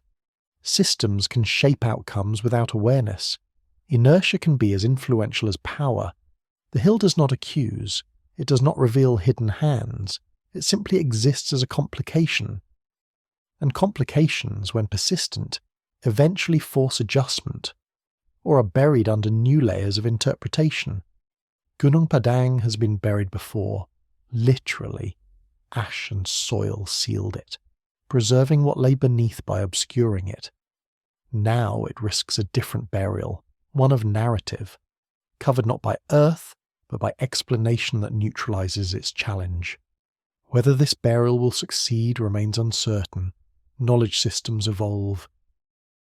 Questions once deferred sometimes return with force. New methods expose what older ones could not detect. New generations ask what previous ones avoided. If that happens here, the site may shift from anomaly to reference, from peripheral to central, or it may remain unresolved, a permanent edge case that resists assimilation. Either outcome carries meaning. For now, Gunung Padang continues to occupy an uncomfortable space between acceptance and dismissal. It is not forbidden. It is not embraced. It is held at arm's length. And in that distance, something important lingers. A recognition that history is not merely discovered. It is curated. That what we inherit as the past reflects not only what happened, but what was allowed to matter. The hill does not demand revision. It does not insist on being the beginning of anything. It simply invites the question of who gets to decide where beginnings are placed. And that question, once asked, does not disappear easily. It follows quietly, like a shadow cast by a structure that refuses to stay within the outline drawn for it. If power shapes history through coherence, then places like Gunung Padang introduce incoherence, not chaos, but complexity. They remind us that the past may be less orderly than we prefer, and that order itself is a choice. What happens when enough such choices are questioned at once remains unknown. But the hill remains, layered and patient, suggesting that time favours neither certainty nor control, only endurance. And endurance, once noticed, changes how every beginning is understood. Speculation becomes most dangerous when it feels too neat. Gunung Padang resists neatness. Every time an interpretation seems to settle, another layer complicates it. This is especially true when attention turns toward the question of builders, not their identity in a mythic sense, but their relationship to the world they inhabited. If the structure is older than convention allows, then its builders lived in a world fundamentally unlike ours. Ice sheets still shaped climate. Sea levels were lower, coastlines extended, and ecosystems shifted unpredictably. Survival demanded attunement rather than control.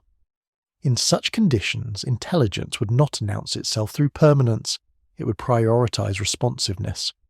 This reframes the question of who built Gunung Padang. Instead of asking what kind of civilization they were, it may be more accurate to ask what kind of pressures they were responding to. Architecture, in this sense, becomes less about identity and more about adaptation. The structure does not resemble a city.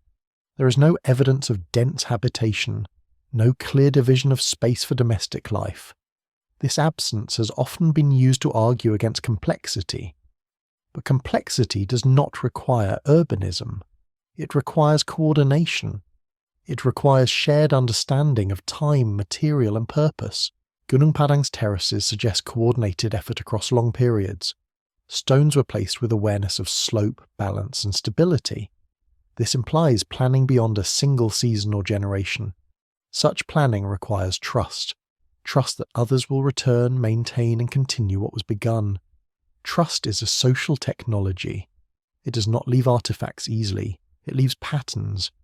If the builders were small, mobile groups, then the site may have functioned as a fixed point in a shifting world. A place returned to during cycles of movement. A node of continuity rather than a centre of control. This would explain both its endurance and its subtlety. Fixed points matter most in unstable environments. They anchor memory. They provide orientation when landscapes change. In times of rapid environmental transformation, such anchors become invaluable, not because they dominate space, but because they persist through change. The builders may have understood this. Their choices suggest an awareness of vulnerability, building into a hill rather than atop it, using local stone rather than imported material, aligning with natural fracture patterns rather than carving against them. These decisions favour longevity over visibility. Longevity, however, comes at a cost. Structures that blend into the land are easily forgotten. Their meaning depends on continuous practice. Once that practice breaks, interpretation becomes speculative. This is where modern imagination intervenes. We project categories, temple, pyramid, observatory, onto forms that may not have been intended to fit any single function. The urge to assign purpose reflects our need for clarity. But the site resists singular use. Perhaps this resistance indicates multiplicity. The structure may have served different roles at different times. What began as a mnemonic landscape could later become ceremonial. What was once practical could later become symbolic. Over thousands of years, such shifts are inevitable. If so, then the builders were not static. They adapted the site as their circumstances changed. This adaptability complicates the idea of a singular civilization. It suggests a continuum of responses rather than a discrete culture. Continuums are difficult to narrate. They lack clear beginnings and endings. They do not align with textbook chapters, but they may better reflect how human societies actually persist through time. Gunung Padang's builders may have been part of such a continuum, one that emerged, adapted, contracted, and transformed without leaving a sharp boundary between phases. Their disappearance would not look like collapse. It would look like dispersal. Dispersal leaves little behind. Skills scatter, practices fragment, memory thins. What remains is structure without context. This possibility unsettles because it implies that complexity does not always culminate, it can dissipate. And dissipation does not announce itself loudly. It happens quietly, as priorities shift and constraints tighten. If the builders anticipated such dissipation, their architectural choices make sense. They built something that could endure without them, something that would not require constant intervention to survive, something that could wait. Waiting implies foresight, not prediction of specific events, but acceptance of uncertainty. The site does not encode dates or warnings. It encodes resilience. This resilience may have been the builder's greatest achievement, not mastery of stone, but mastery of restraint. Knowing when not to build more, knowing when to stop.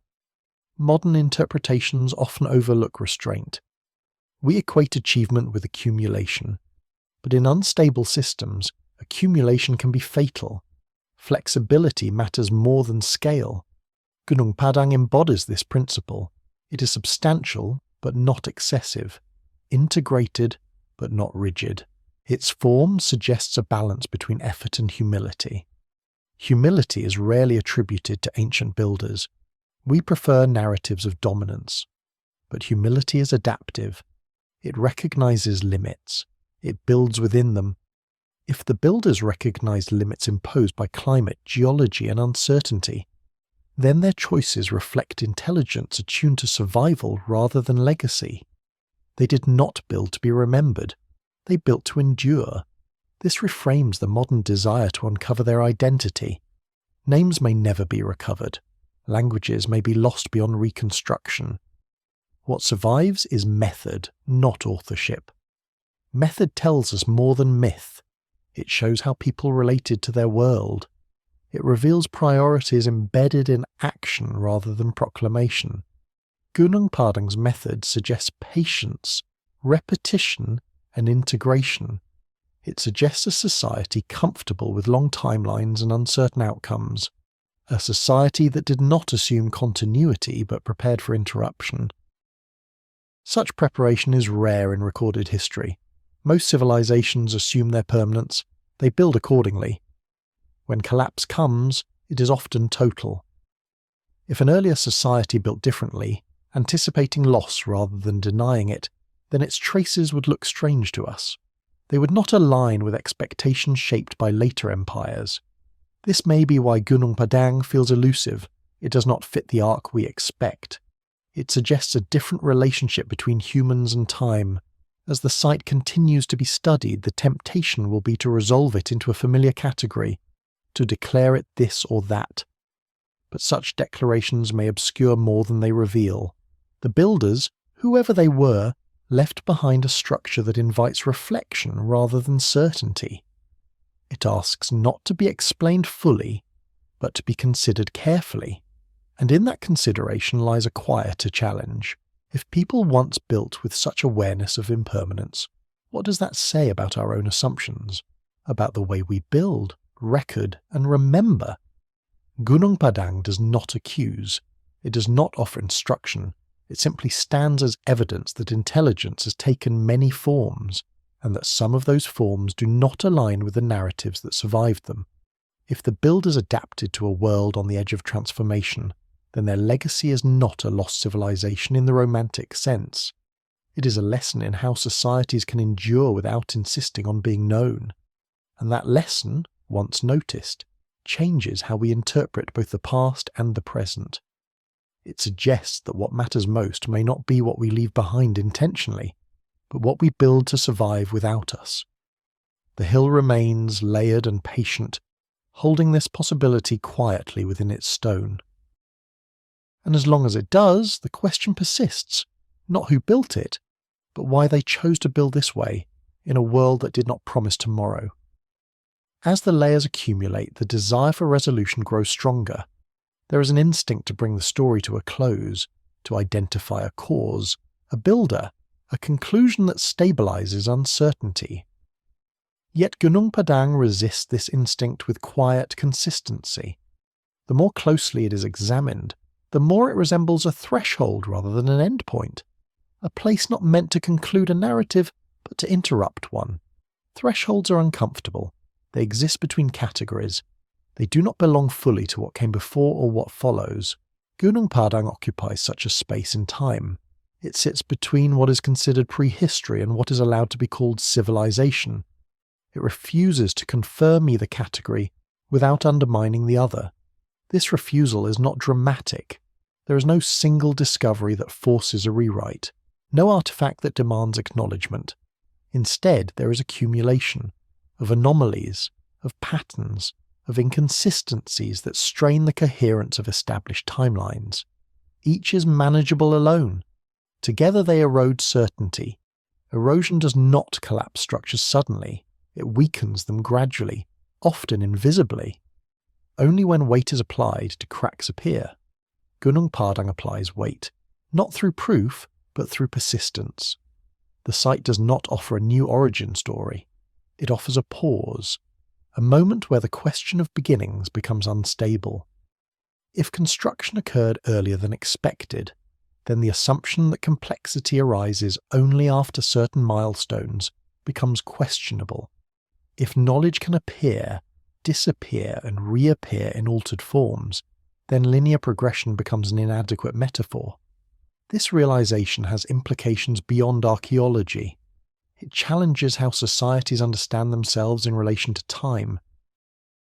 Modern narratives often frame history as ascent, a movement from ignorance to enlightenment, from simplicity to sophistication. Gunung Padang suggests an alternative rhythm, one of fluctuation, of advance and retreat, of memory gained and lost. In this rhythm, beginnings are not absolute.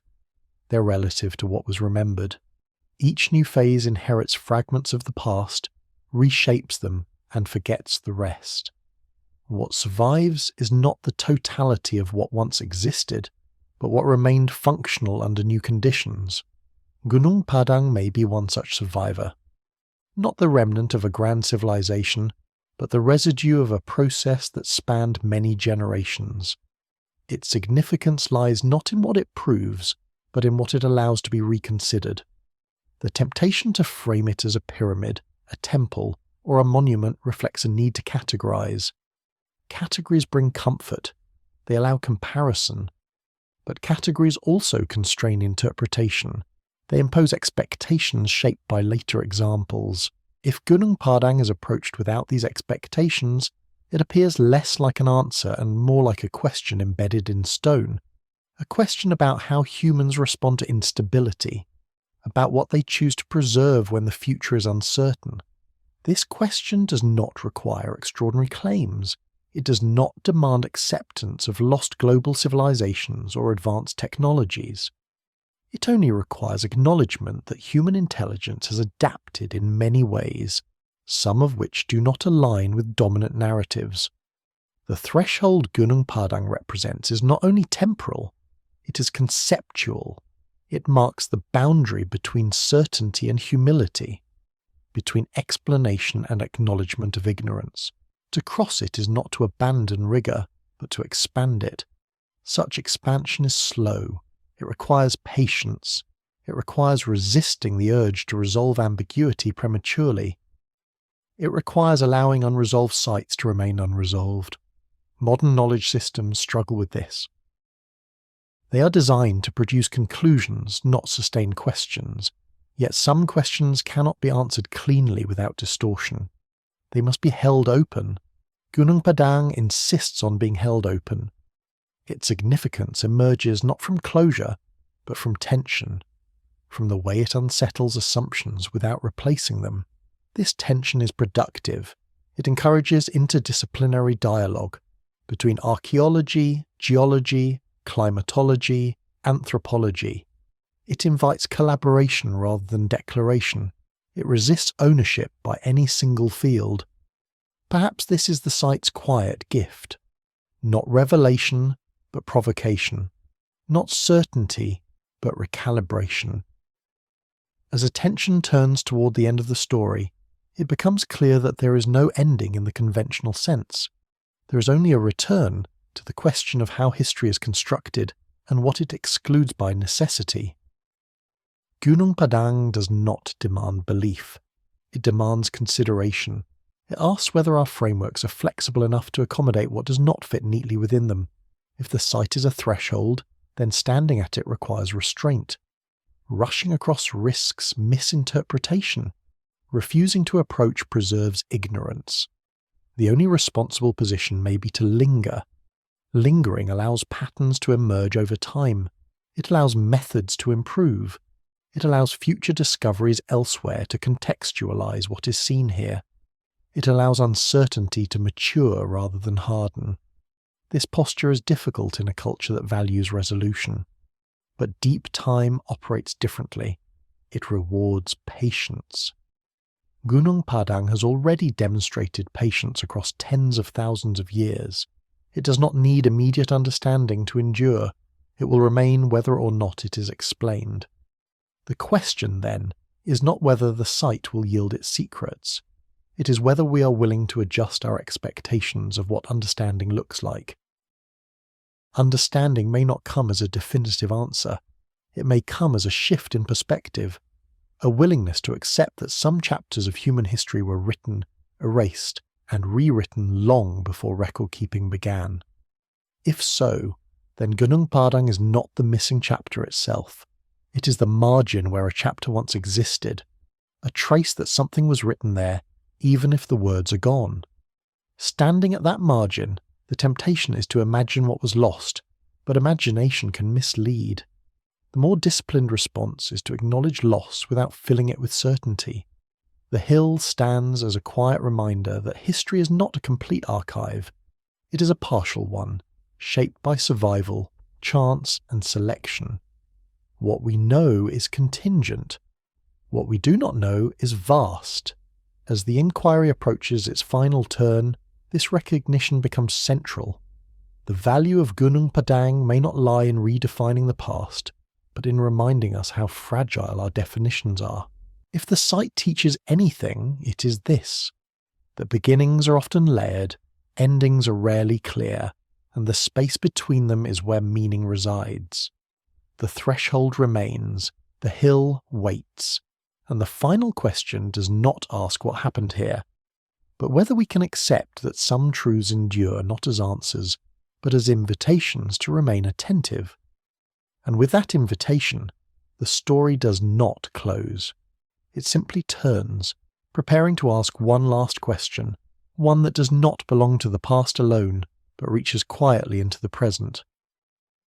At some point, every inquiry reaches a silence it cannot penetrate, not because there is nothing left to uncover, but because what remains resists translation. Gunung Padang arrives at such a silence, not abruptly but gradually, as questions circle inward rather than outward, returning again and again to the limits of certainty. The hill does not conclude its story, it dissolves it. After all the layers, the debates, the measurements and comparisons, what lingers is not an image of a forgotten civilization in the dramatic sense. There are no lost kings, no vanished empires rising from the earth. Instead, there is something quieter and more unsettling. The realization that history itself may not be a continuous narrative, but a fragile thread woven through long stretches of forgetting. Gunung Padang suggests that intelligence can exist without permanence, that knowledge can arise without guaranteeing survival, and that memory can fracture without disappearing entirely. What endured here was not a civilization in full, but a decision, to build in a way that could outlast explanation. This challenges the comfort of modern historical identity. We prefer to see ourselves as inheritors of an unbroken ascent, the latest step in a long progression toward clarity. The hill undermines that image.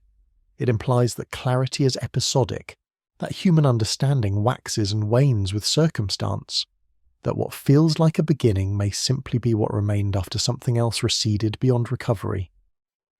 The most difficult implication is not that the past was more complex than we imagined, but that it was more vulnerable. Complexity did not protect it. Visibility did not preserve it. Only alignment with landscape, with material, with uncertainty allowed fragments to persist. Gunung Padang aligned itself with endurance rather than recognition. It did not announce meaning. It did not insist on being read. It allowed itself to be mistaken for landscape, to be overlooked, to be walked upon without understanding. In doing so, it survived. Survival through obscurity is a lesson rarely acknowledged. We associate survival with dominance, with record, with influence. But deep time tells a different story. What survives longest often survives quietly, unnoticed, unchallenged. This reframes the idea of loss. Perhaps nothing essential was stolen or erased here. Perhaps what was lost was always destined to thin, to fragment, to transform into something else. Perhaps the mistake lies in assuming that continuity is the natural state of knowledge. Human memory is not built for eternity. It is built for relevance. When conditions change, relevance shifts. Knowledge that no longer serves immediate survival becomes optional. Optional knowledge is the first to fade. Gunung Padang may represent a moment when knowledge was still relevant enough to be enacted, but already vulnerable enough to require concealment. A moment when builders understood that what they were doing might not be understood forever, and chose to build anyway. That choice carries a quiet dignity. It does not seek validation from the future. It does not attempt to instruct us. It accepts disappearance as part of the cycle. Standing before this realization, the temptation is to ask whether such disappearance could happen again, whether our own systems of knowledge, vast, interconnected, technologically advanced, are any less fragile, whether visibility truly guarantees survival. The hill does not answer, it does not warn, it does not predict. It merely exists as evidence that forgetting has happened before, without malice, without drama, without clear villains. Forgetting can be structural. It can arise from misalignment between knowledge and environment. It can occur when systems become too complex to maintain under changing conditions. It can happen when relevance shifts faster than memory adapts. Gunung Padang embodies this possibility. It does not accuse modern society of arrogance. It simply reminds us that confidence is not permanence, and that progress is not immunity. The stones do not ask to be interpreted correctly. They do not demand recognition. They rest where they were placed, indifferent to narrative. Their endurance does not depend on understanding, and perhaps that is the final unease. That meaning does not require us. That the past does not need to be recovered to have existed. That entire chapters of human experience may have unfolded, mattered deeply, and vanished without leaving legible traces. If so, then history is not a complete archive waiting to be decoded. It is a partial reflection shaped by what happened to survive and by what we are prepared to notice. Gunung Padang sharpens this awareness. It draws attention not to what we know, but to the scale of what we do not.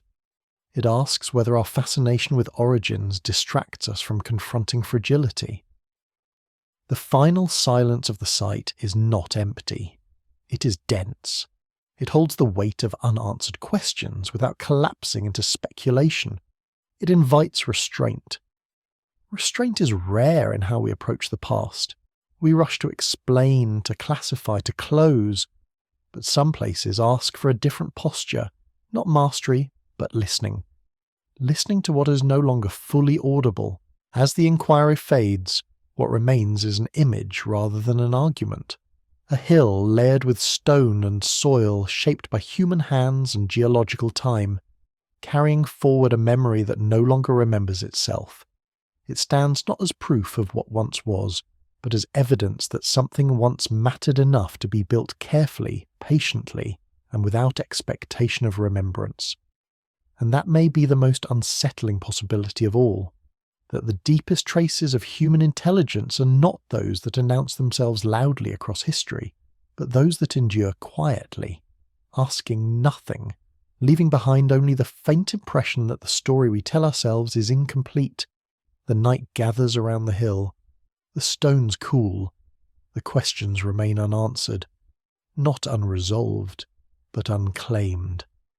And in that stillness, one final thought settles gently, without demand. If civilizations can arise, adapt, and disappear without leaving a clear signature, then the past is not a closed book, but a surface, layered and shifting, where meaning appears briefly, fades, and waits to be mistaken for landscape once more. The hill remains, and whether we recognize it or not, it always will.